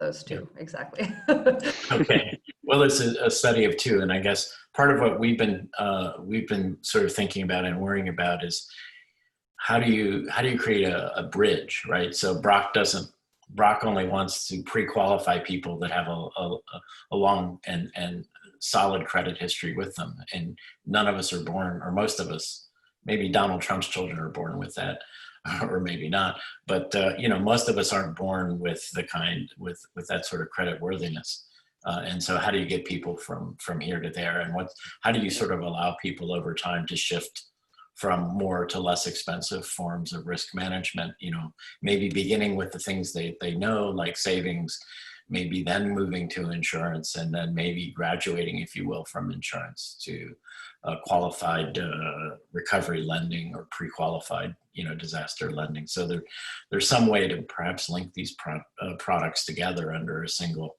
institutional thing. I think we should go back maybe to what Jen spoke about and see if anybody, Jen, you were sort of asking, you learn other forms of insurance. Is there any experience or thinking, any evidence on how pricing of insurance evolves over time as markets develop? This is a big group here. Does anybody have experience with that sort of thing, or with evidence on that?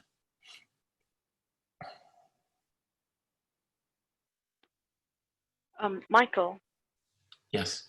Hi, can I just add a little bit on the credit side and how just to brainstorm how we can link that with credit and microinsurance. So I shared an interesting article on microcredit and its use in Bangladesh, really.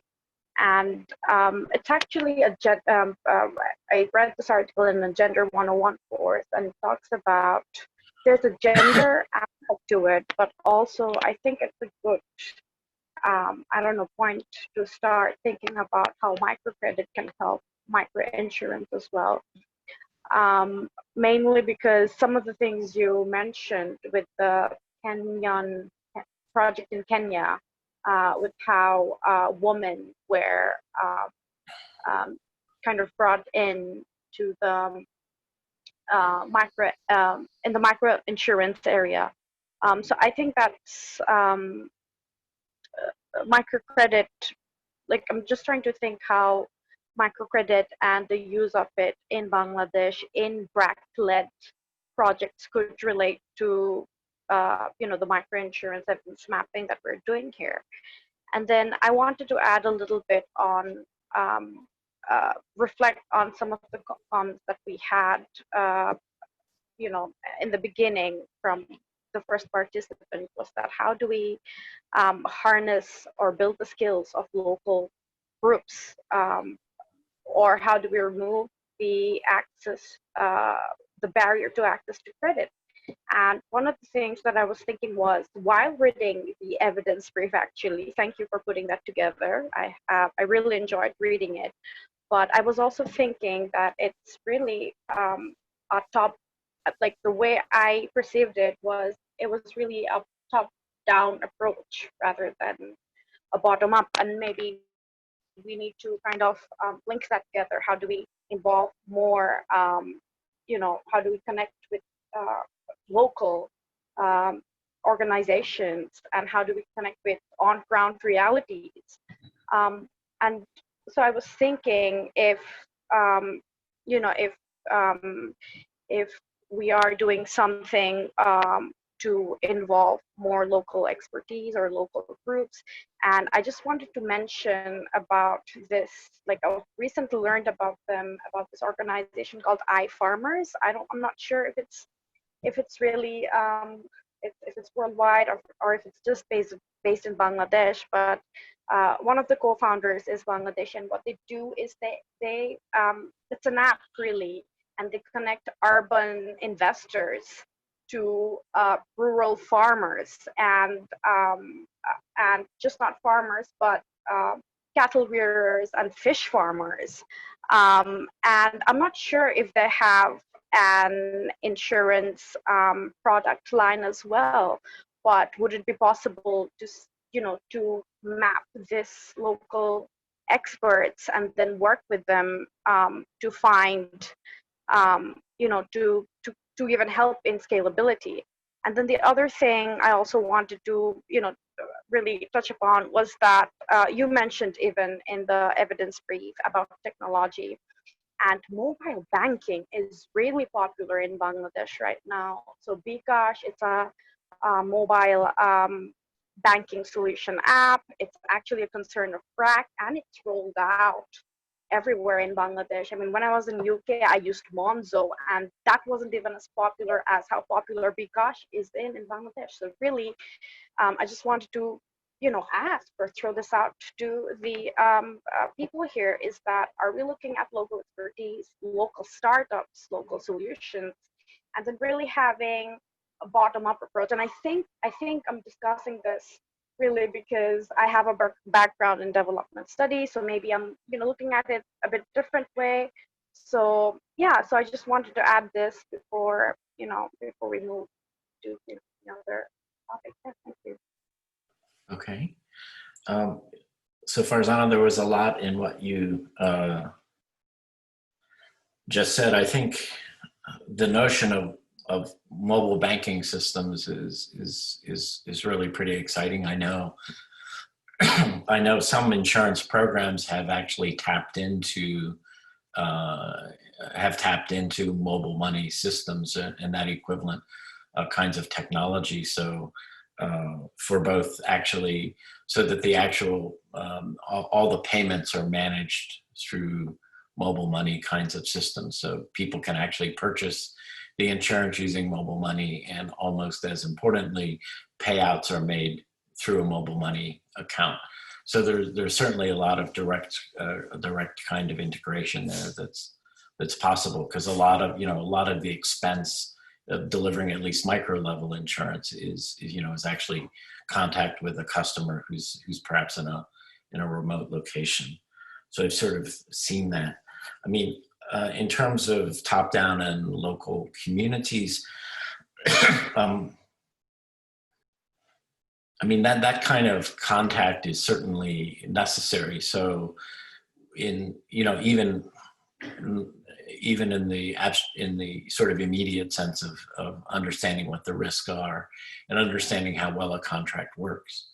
I mean, design, the statistical design of a contract is a somewhat complex topic, but I mentioned briefly work on measuring quality of insurance, but measuring quality of the insurance requires information, on the ground about what's happening to people. And with that kind of information, then one can begin to gauge the quality of how a contract would have worked. So we've often used the term ground truthing to do that. If we can collect retrospective information from a community on sort of their agricultural experience, then you can lay that experience up against what how differently designed contracts would have offered payouts given the actual loss experience of the community. So I think integration at that level is vital. And I think the other thing you're sort of talking about is also on the educational side. So there's over the years, a number of people have tried to develop various kinds of more engaging forms of education that you can sort of play at the local level. Again, retailing that kind of intensive education experience is difficult, and I think it's expensive. And I think learning how to spread, train people. I know at some point, some of the early work on Kenyan livestock insurance, there was a group of people who were called VIPs, which stood for the village insurance person. And the village insurance people were brought together for more intensive training. And I forget how they were recruited within communities, but the hope was that if you can begin to get a group of VIPs, and if they can credibly and usefully share that sort of information, back home, then you start to build up a base. But again, as I mentioned, I think part of the difficulty, especially with insurance, and Dan just mentioned this as well, is if payouts are infrequent, then your opportunity to build trust in the product is infrequent. And especially for index insurance, which is a common risk, if the 30 of us on this call were all planting maize seeds, then in any given year, we'd have 30 little experiments, right? But if we all buy index insurance, then we're either all going to get a payout or none of us are going to get payout. So we don't have any opportunities for sort of cross-learning in the way we might. So I think these learning issues are really quite substantial. And I think working with local groups and finding how to tap into those and sort of points of education, I think is going to be, at least for microinsurance, is going to be is a key issue. Michael, if I could just add on briefly, and thank you, Farzana, for the comments. I think that there are a couple of different both challenges and opportunities that I see based on your comments. And on the one hand, when we talk about evidence around climate and disaster risk finance and insurance, we're trying to think about what are different types of evidence, right? So there's a lot of the work that is discussed in the brief that's coming out of academic and research institutions that may be partnering with local actors, but may not be. And there's a desire to have, peer-reviewed and rigorously conducted evidence so that we can say something about the causality of these programs, right?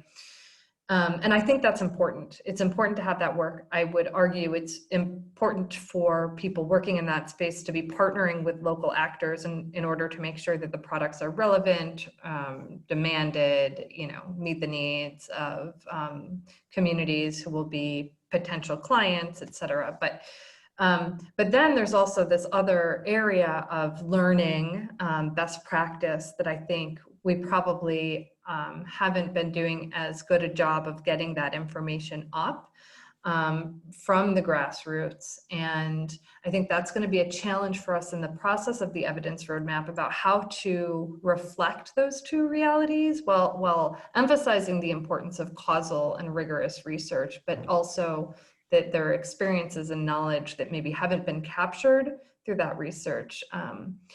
So that's on the one side. I think we do, MCII is a partner in the CARE multi-actor partnership project that some have mentioned. We have folks on the call from SLIC and Trust and ICSC who are partners in that. And I think, to the extent that civil society organizations and other local actors can be involved in discussions about what are the real needs, what are the real gaps, what are the relevant solutions, that will help both in this process of the evidence roadmap, but also in making sure that any solutions that are brought to communities are relevant and are transparent. If governments are investing in solutions, people know where their tax money or where their natural resource, money is going. So anyway, that's, I know, a long stream of consciousness, but some additional reflections on your great input. Thank you. Yeah. Thank you. Yeah, thanks. Good. Okay, who else? So is one of the things I self-consciously admitted about which we are providing very little information was outside of the agricultural sector. So I'm just curious, are there anyone on the call familiar with either the less formal evidence maybe, or less rigorous or less causal to use Jen's language, or more academic work on use of microinsurance outside of the agricultural sector?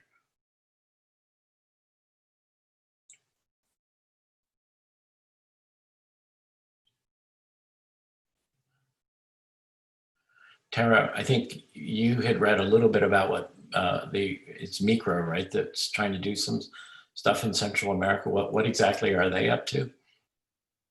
I don't know. If Javier is still on the call? We have someone from Micro, yeah. He might be better. He might be better positioned to speak to it than I am. Not to put you on the spot, Javier, but if you feel comfortable chiming in, I think you'd probably be better suited for it than I would. Yeah, well, I will not be able to share a lot yet. Like this is like, I would say my second week in Micro, but what I have seen so far is like working regarding to the agricultural side, but also trying to work with micro and small enterprises with the price index, with the meteorological index.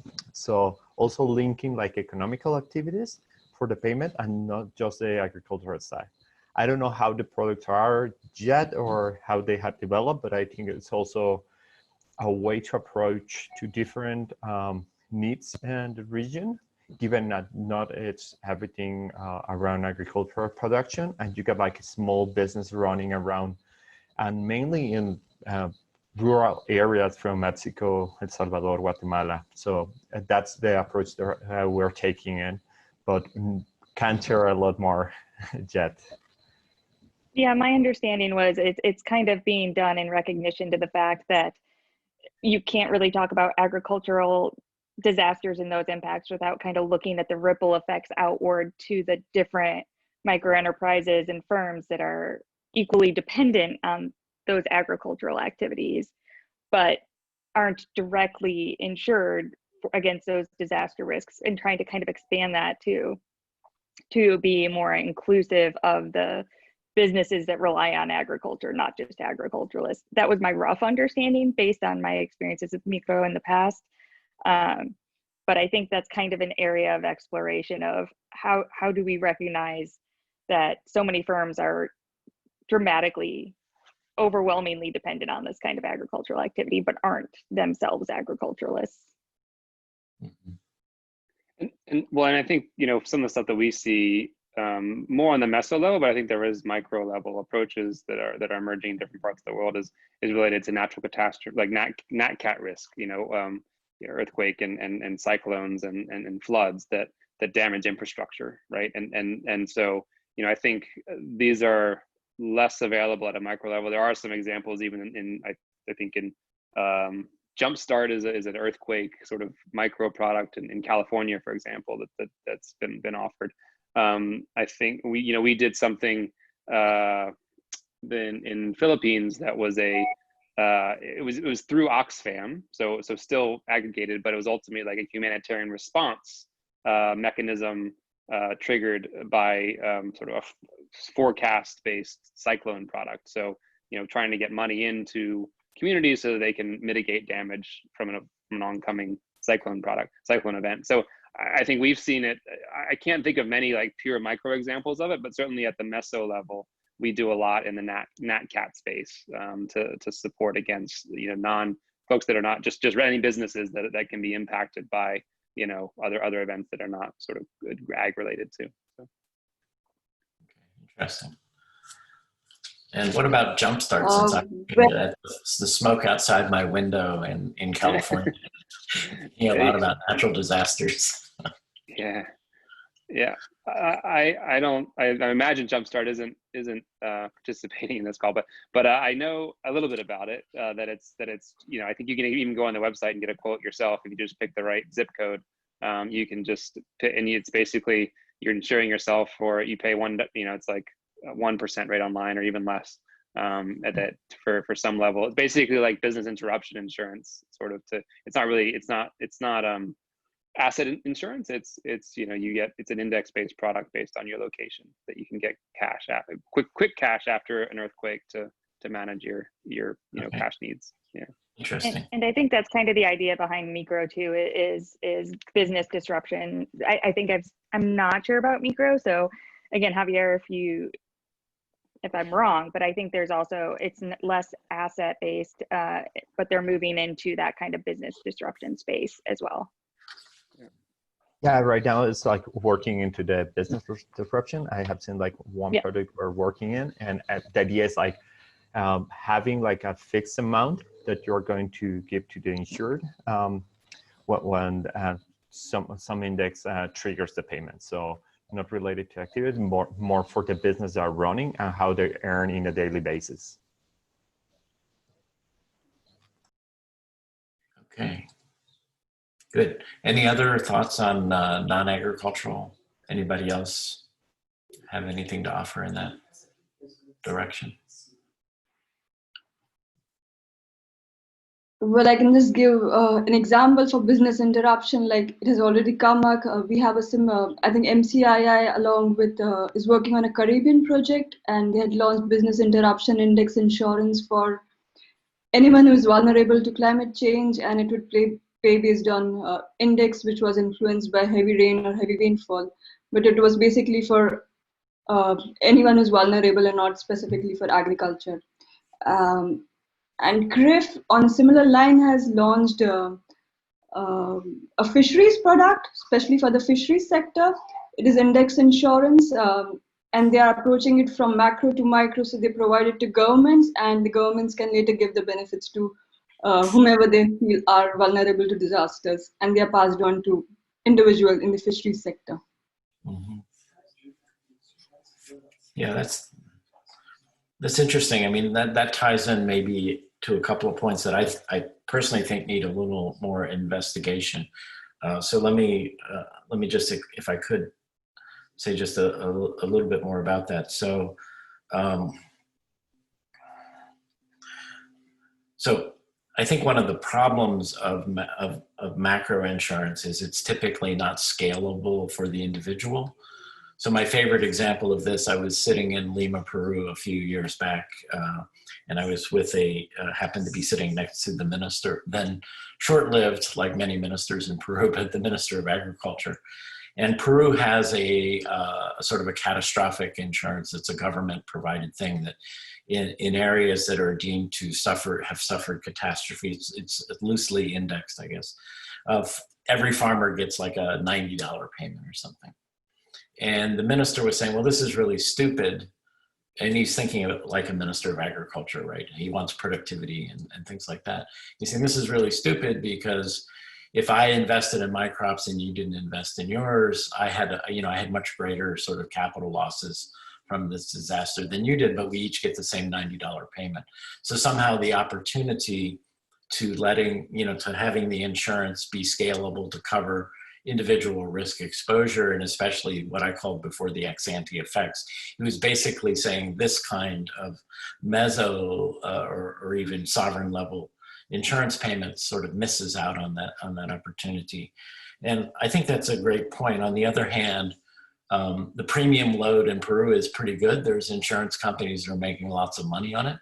And they get some scale. And so one of the issues we briefly allude to in the paper is there a way to work off a foundation of a sovereign level or even a state government level kind of insurance, but if it can be done on a technical foundation to allow individuals to sort of top up to cover, to sort of scale up their level of protection based on levels of investment that they individually want to undertake. So if everybody gets sort of a basic payment, but then if the foundation of the whole system is an index that's actually downscalable to more local regions, could you actually allow people to purchase at lower cost something? So trying to use the government subsidy to make the market for a very low level of risk layer. So then you get a big premium load off that. But then if the technology is handled correctly, then maybe you could scale it up for individuals. So I would love to see a way to sort of merge sort of that sort of more macro-ish kind of insurance to something that's individually scalable. And I think it helps speak to a couple of the problems that we've talked about. So providing incentives to people, but then using government premium dollars to sort of help make the market. But that's still, that's still something that's is a work in progress. But I think, listening to all this discussion, I think that's something that'd be great to see happen.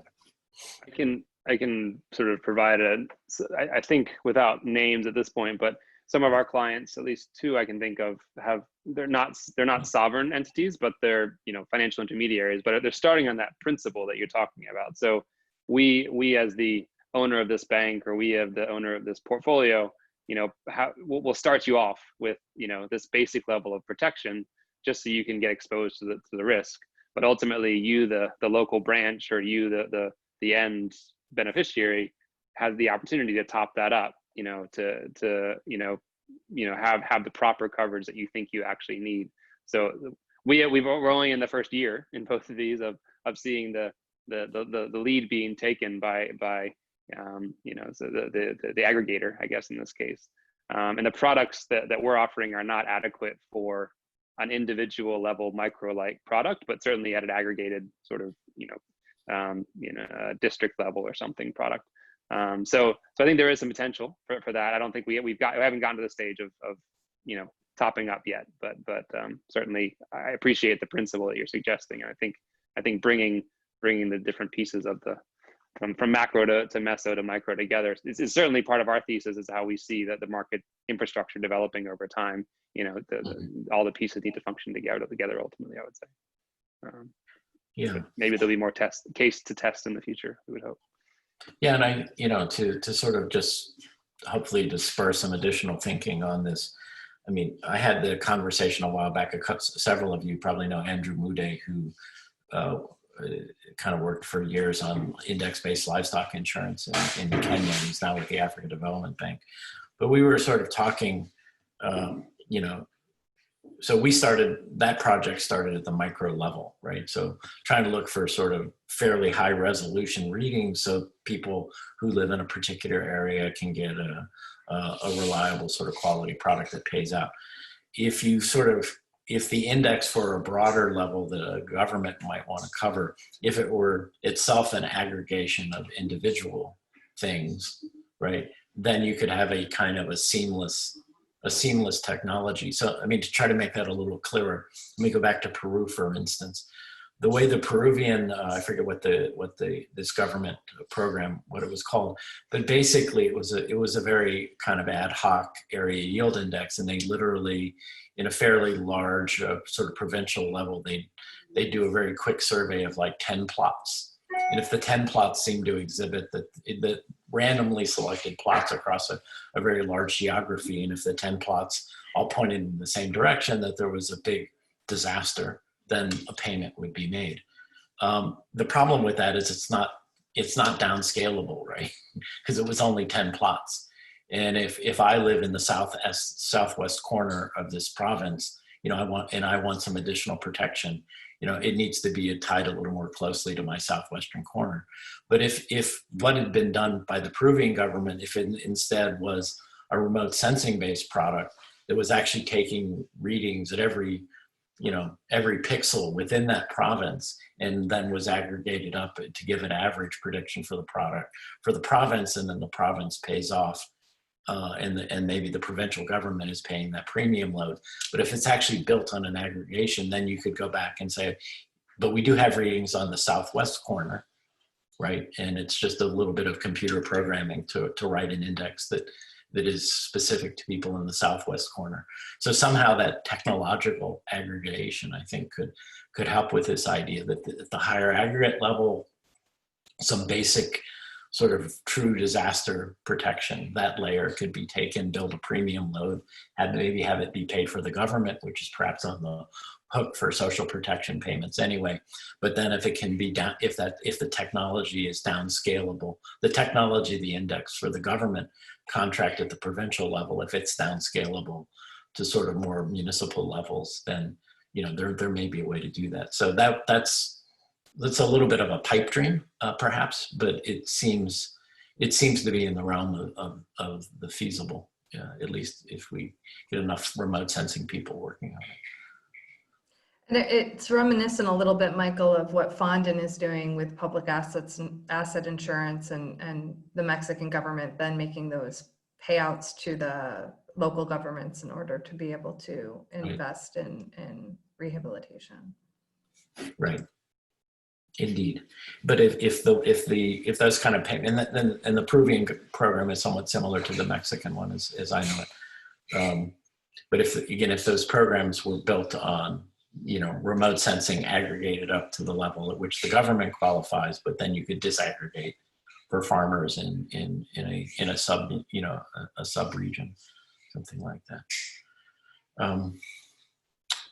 I wonder, let's see, we're checking, it's 8:30 a.m. my time. I don't know what time it is but I think we're getting close to our wrap-up time. But one thing we haven't, I guess we have talked about evidence gaps, but I think is there anything we haven't talked about that those of us here who work in this area are concerned about this? Are there areas where we really need some concrete evidence that, that jump out at you in your work? You say, I just wish I knew the answer to that question. It would really help. Are there things where sort of nobody's looking at that we're aware of? I wonder if anybody has any thoughts or reactions. Yeah, I'd just like to ask a question. I don't know if this has been discussed already, but I'm just wondering, what have been the factors or important factors that could trigger the partnership between public and private insurance providers, or government and private insurance providers, in developing index-based insurance products? Because that's what we're trying to work on, especially in the Philippines, because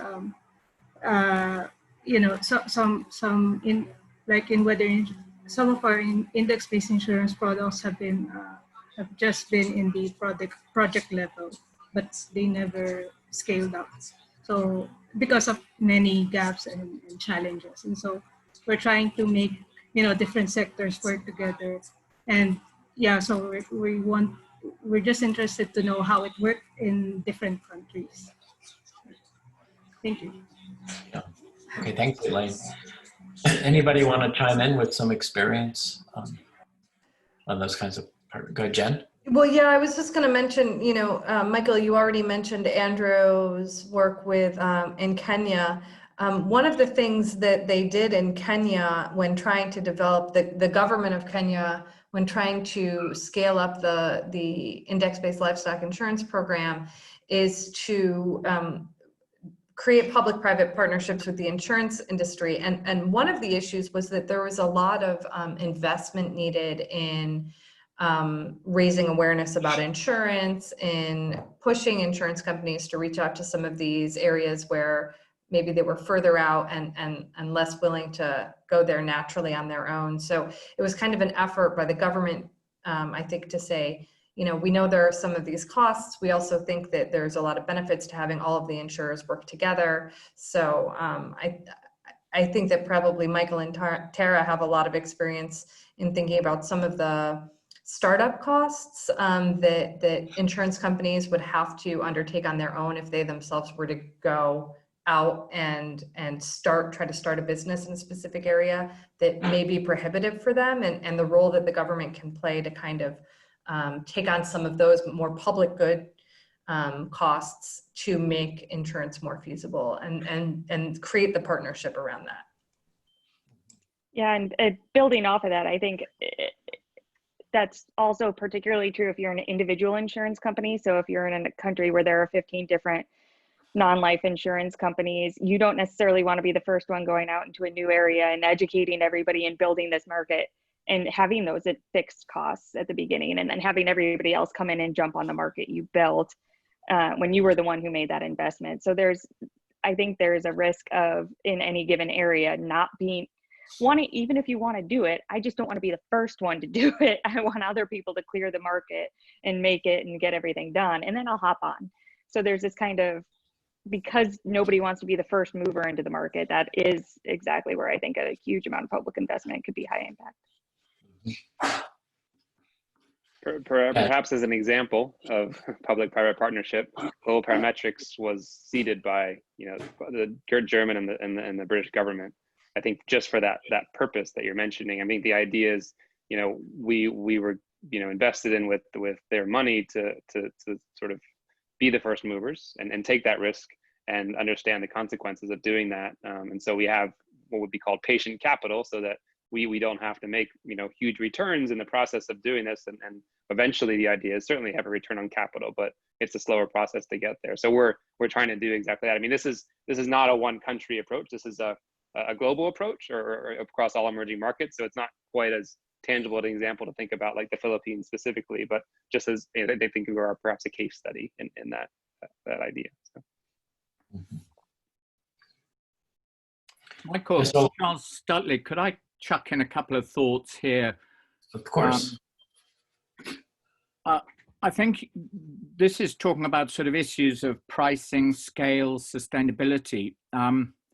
It's a blunt fact that about 90% of the, let's call them micro level, first generation or even second generation index insurance programs that are being implemented mainly in Africa, some in Latin America and a few in Asia. Most of these are in terms of financial sustainability. They're only operating because they're propped up by subsidies. I know you, Michael, talk a lot to the reinsurance industry. The sort of leading global reinsurers are in this business partly because of corporate social responsibility and partly because of their commitments to things like the Paris Accord, trying to extend micro-level insurance to an extra 500 million people by 2020, whatever. But the blunt fact is most of these programs are not financially sustainable. And I'll just use an example here because it does raise the whole sort of issues about who are we targeting with these products? Are we targeting them in the right way? I've been very heavily involved in the East African programs, IBLI, let's call them index-based livestock insurance. But I come from a background as a former reinsurer, and I'm aware that if you want an insurance company and a reinsurer to be in business for 5, 10 years, they have to somehow make profits. The tragedy with the IBLI index-based approach at the micro level is that it is very difficult creating demand, awareness, educating these very remote pastoralists. And Michael mentioned Hassan Bashir, who's one of the most leading lights I've ever met in Africa. He is a man who has devoted a big part of his life to trying to introduce IBLI in these very remote areas of northern Kenya. But as he had to admit, for every $1 of premium that I collect, it is costing me $3 in administrative and operating costs. Now, 3 insurance companies in Kenya over the last decade have tried to underwrite the IBLI program. And the sad fact is that after a decade, every one of them has now basically pulled out, and there is no IBLI market in Kenya today in 2020. The alternative approach is to try and say, are we doing the right thing in trying to sell individual policies which cost, unfortunately, in the case of IBLI, we're talking about premium rates averaging 15% in the Horn of Africa. If you want to have payouts every 3 to 5 years, 5 to 7 years, and then add on the administrative costs and everything else, you're talking about premium rates 15 to 20% on these products. Very few pastoralists can afford that. Is it perhaps better to try to look at the meso or macro level? And that's where the Kenya Livestock Insurance Program comes in. It's where SIP comes in. Now, CLIP's overhead costs are probably 30%. So for out of every $1 of premium that's generated, you could allocate 70% of that as risk premium, the actuarially fair price, 30% for covering your costs. And that's because it's basically a modified macro program. The major cost to the insurance companies is doing some awareness creation, but also using digital platforms to make the payouts directly to the farmers. And this is based very much on the experience of Mexico, that unfortunately, Cadena, many of you have heard of it, wonderful program, but unfortunately that again has collapsed because of corruption at the state level, and farmers were not receiving the payouts. There was far too much rent seeking. Well, in places like Kenya, because of the wonderful digital revolution there, M-Pesa, money payments, you can use this technology to really bring down the delivery costs of insurance. And I feel these are some of the sort of innovations that we should really be focusing going on forward. But I also think that as part of the equation, I really welcome the work, Michael, that you've put into this position paper and the issues you've raised.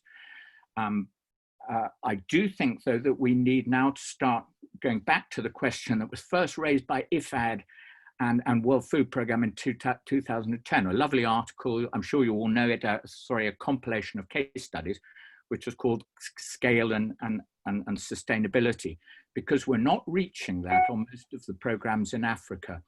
I know of hardly any program that would be sustainable at the micro level without heavy subsidization, either by governments or by development partners.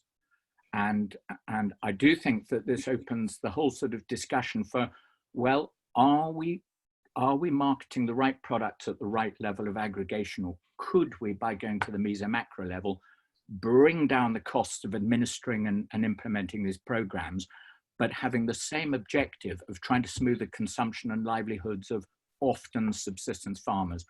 Thanks very much. Thank you. Okay. Yeah, thank you, Charles. It's really a thoughtful intervention. So anybody want to sort of jump in and build on that?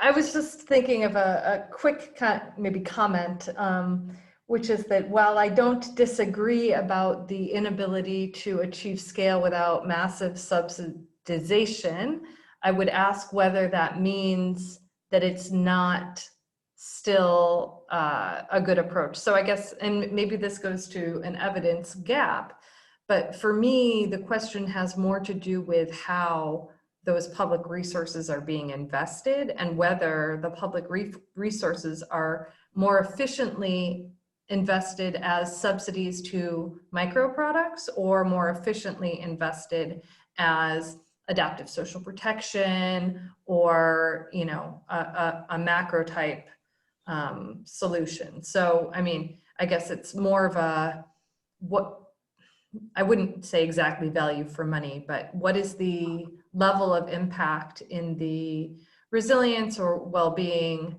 of highly exposed, vulnerable communities with those different types of solutions? Yeah. I mean, I guess so Charles, you mentioned the CLIP, the Kenya Livestock Insurance Program. I view that as perhaps incorrectly, but I mean, to me, that is basically a micro product that's targeted at particular individuals, but the government is carrying the premium load for, I think it's, you know, sort of 5 basic units of insurance. And I think the original hope with CLIP there would be, you know, additional purchases possible, which is a great idea. But the real interesting contrast, and maybe there is a way to, I don't know that anybody's researching this, but within Kenya, what's it called? The state, I'm blanking out on the name of the state. HSNP. But the HSNP program run by the National Drought Management Agency, I think it is, you know, they have a scalable social protection as well, which is not, you know, it's simply, I mean, it actually works off almost the identical index that CLIP works off of, which is almost the identical index that IBLI works off of. And yet, you know, there's no pretension that it's insurance, it's scalable social protection. And I guess sort of within Kenya, we have the struggles of Hassan Bashir with sort of the individual marketing of the IBLI product. We've got CLIP, which is providing it to sort of targeted people within communities with the hope that they could top up the insurance. And then you've got the HSN, the scalable social protection under the Hunger Safety Net program, which is more what I would call a sort of a kind of a meso level or macro level kind of product. And so somehow understanding how all those, you know, which of those sort of works best for you know, the goals that we have. And Charles, you sort of mentioned that, and that I think is an evidence gap maybe. And I think Charles, you've touched, as I'm sort of ruminating here, I think you've touched on something really important. I think we would all agree with the points of the difficulties of making financially viable the micro level programs. You know, we do have some interesting evidence that it can work, but is it actually viable? And the question is, how much do you lose if you go sort of go up a couple of steps to like scalable social protection? You can get some of the ex post effects, obviously. So money comes in after an event, but does it create the kind of knowledge, awareness, and other things that people might find liberating? And, you know, I think they certainly could, but I don't know that any of us have sort of fully looked at that. The closest is a paper that Chris Barrett and a few colleagues wrote where they tried to compare the IBLI program and some of the investment impacts of that to what happens under a non-scalable social protection, so the original HSMP program, where people just get regular sort of cash transfers, but they're not specifically seen as, it's not an insurance-like mechanism. But clearly, I think there's ways to try to find a better product that sort of mediates between getting the desirable impacts, but also making sure it's something that can work. So, yeah.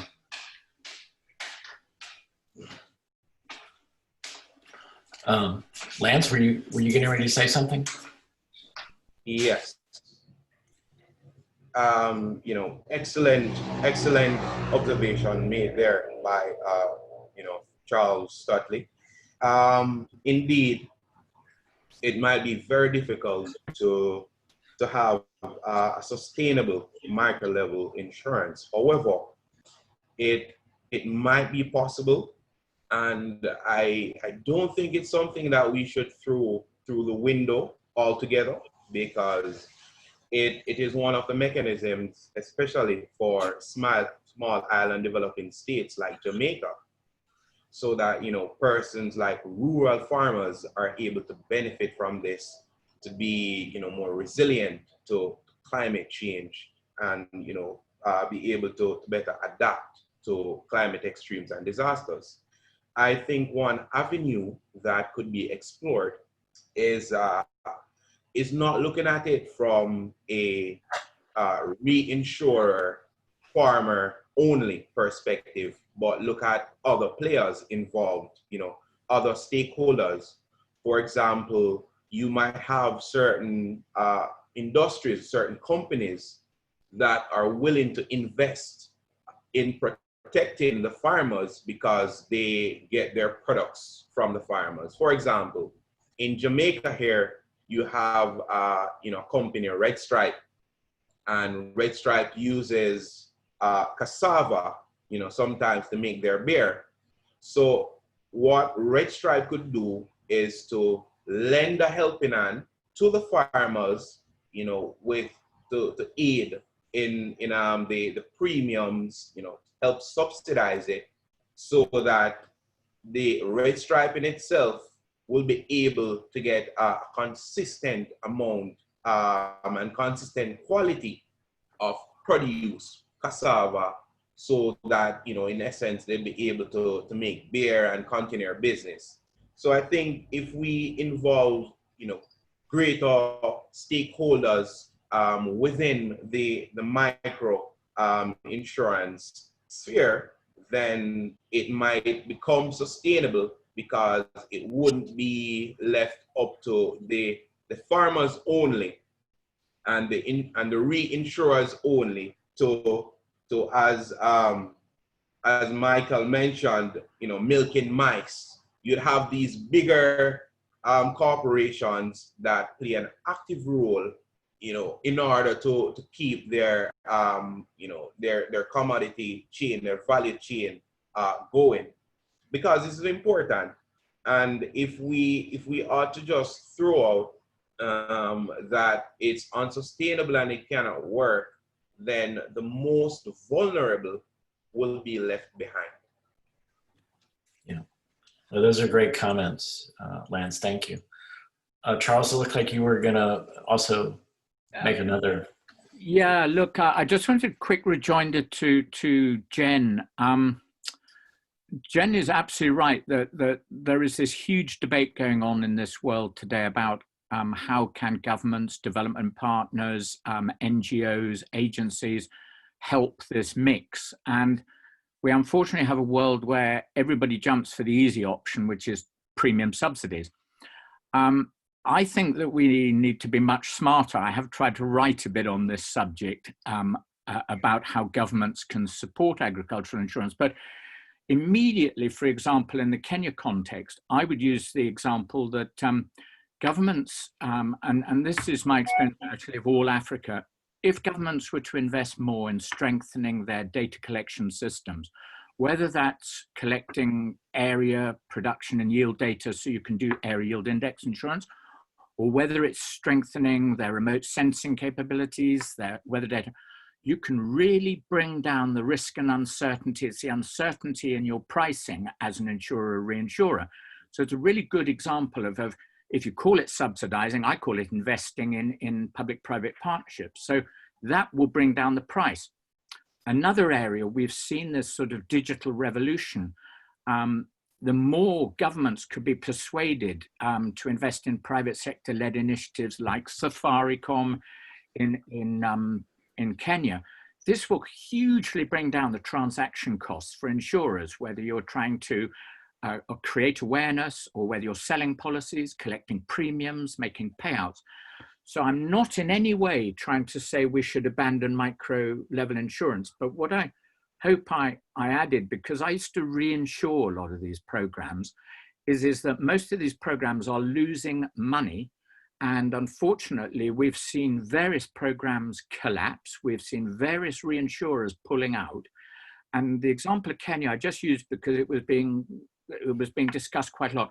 I think I used the word the tragedy is that after 10 years of all of the innovation and work that's gone on, three leading insurance companies in Kenya have concluded we cannot offer IBLI at the micro retail level in a sustainable fashion. Now, sustainability for them, might mean something different to us and them, but they need to demonstrate utility and profitability for their shareholders.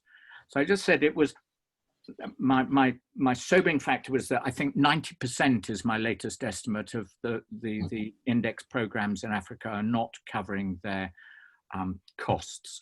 Underwriters are in the business because they're hoping to scale up, and I'm desperately seeking to learn from all of you about how we can, under the second generation, improve on what we did before. And a lot of the work Michael's doing is absolutely laudable. He hasn't mentioned much the East Africa initiative under Quick, but I think the single biggest thing that we could do over the next 2 or 3 years is to get this quality certification so that we stop selling very poorly designed products to farmers which fail after the pilot phase. Let's get rid of pilots, let's have standards, let's have insurance regulators involved, and let's use our subsidies much, much more smartly rather than just chucking it at premiums. Sorry, I'll shut up. Thank you. I've really enjoyed today's session, by the way. Brilliant, really enjoyed it. Well, very good results. I think there's a TV show that says, you just had the final word. I just looked at the clock. So that was actually a wonderful summary, Charles. Thank you. Sorry, I'm really embarrassed. Apologies. No, you don't be embarrassed. That was great. No, I think you pulled things together very, very nicely about where we are, where we need to go. Jen, I think did we need to somehow have a fickle finger of fate point at one individual who would Yes, speak for us tomorrow? Before any more folks drop off, because I see we've lost a few already, I was hoping that we could get somebody who would volunteer to do the recap tomorrow. We have had a note taker taking notes, and that person would be able to share the notes from the conversation with you, but it would be great if somebody who is planning to join tomorrow at 3 p.m. Central European Summertime would be able to do a very short, no slides, just a very short verbal recap of the conversation. I could do a drum roll.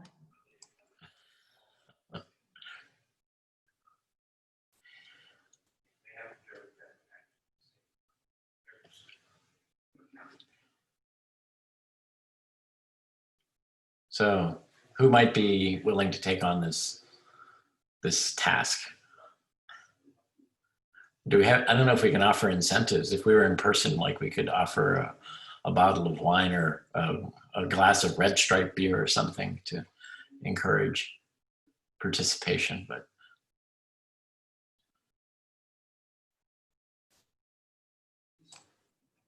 I don't want to do it because people have to hear from me already too much during this workshop. So it would be better if we could have a new voice.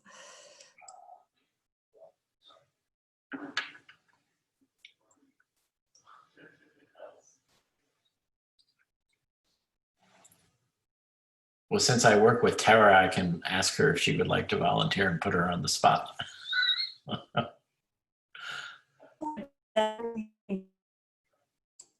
Oh, she's How's that? demonstrating her bad internet connectivity, so she doesn't have to do it.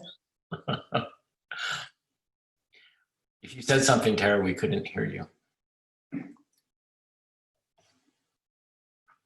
I think she disappeared completely.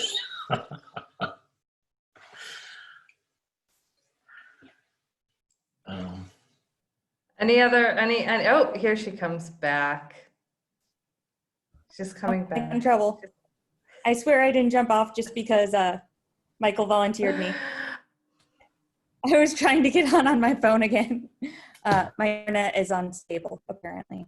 I will, but I think I might be biased since I wrote the evidence brief. I'm happy to do it if nobody else is interested, but I think it'd be great to hear from some other people.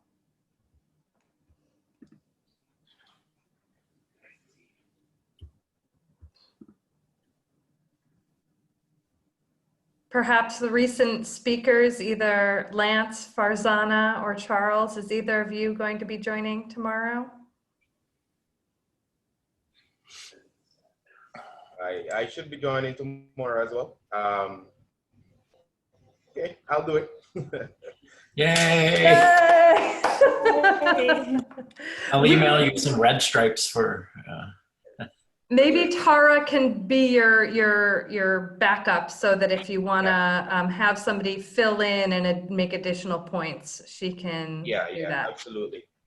Yeah, don't worry, you won't be alone, Lance. You can take the lead, and then if there's anything else, I'll have your back. Okay. We'll manage the risk internally between you and I. It'll be great.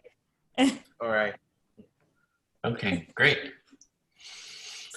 All right. Well, thank you, everyone, for joining us, and lots of good conversation. I wasn't sure we would be able to fill the hour because I know people are reticent to speak in this kind of environment. And Jen, I'll hand you the final thank yous and advertisement tomorrow. Thank you, Michael. Yeah, so big thanks to all of you for joining, for participating so actively. We actually had the longest running breakout group, so we should be proud for sticking with it for so long and having great conversations. So thank you, everyone. We will be coming back tomorrow at the same time with the same link. And we'll start tomorrow with a recap from the different sessions, and then we'll have a gender presentation, a presentation on the importance of gender in CDRFI, which touches on some of the things we discussed here as well. And then we'll have a group discussion to talk about the gaps that were discussed in the breakout groups, as well as other gaps that we're missing given the way we're structuring the conversation or things that we haven't thought about yet. So we look forward to seeing you all tomorrow. Thank you so much for your active participation. And big thanks to Michael, to Dan, and to Shaylee for your presentations. And Lance for his yet to come. So thanks. Yes, thanks in advance to Lance. Okay. Everyone have a great day. Yeah, bye. See you later. Bye-bye. Bye.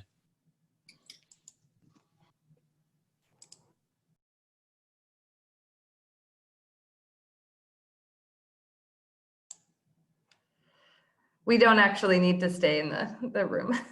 People can leave.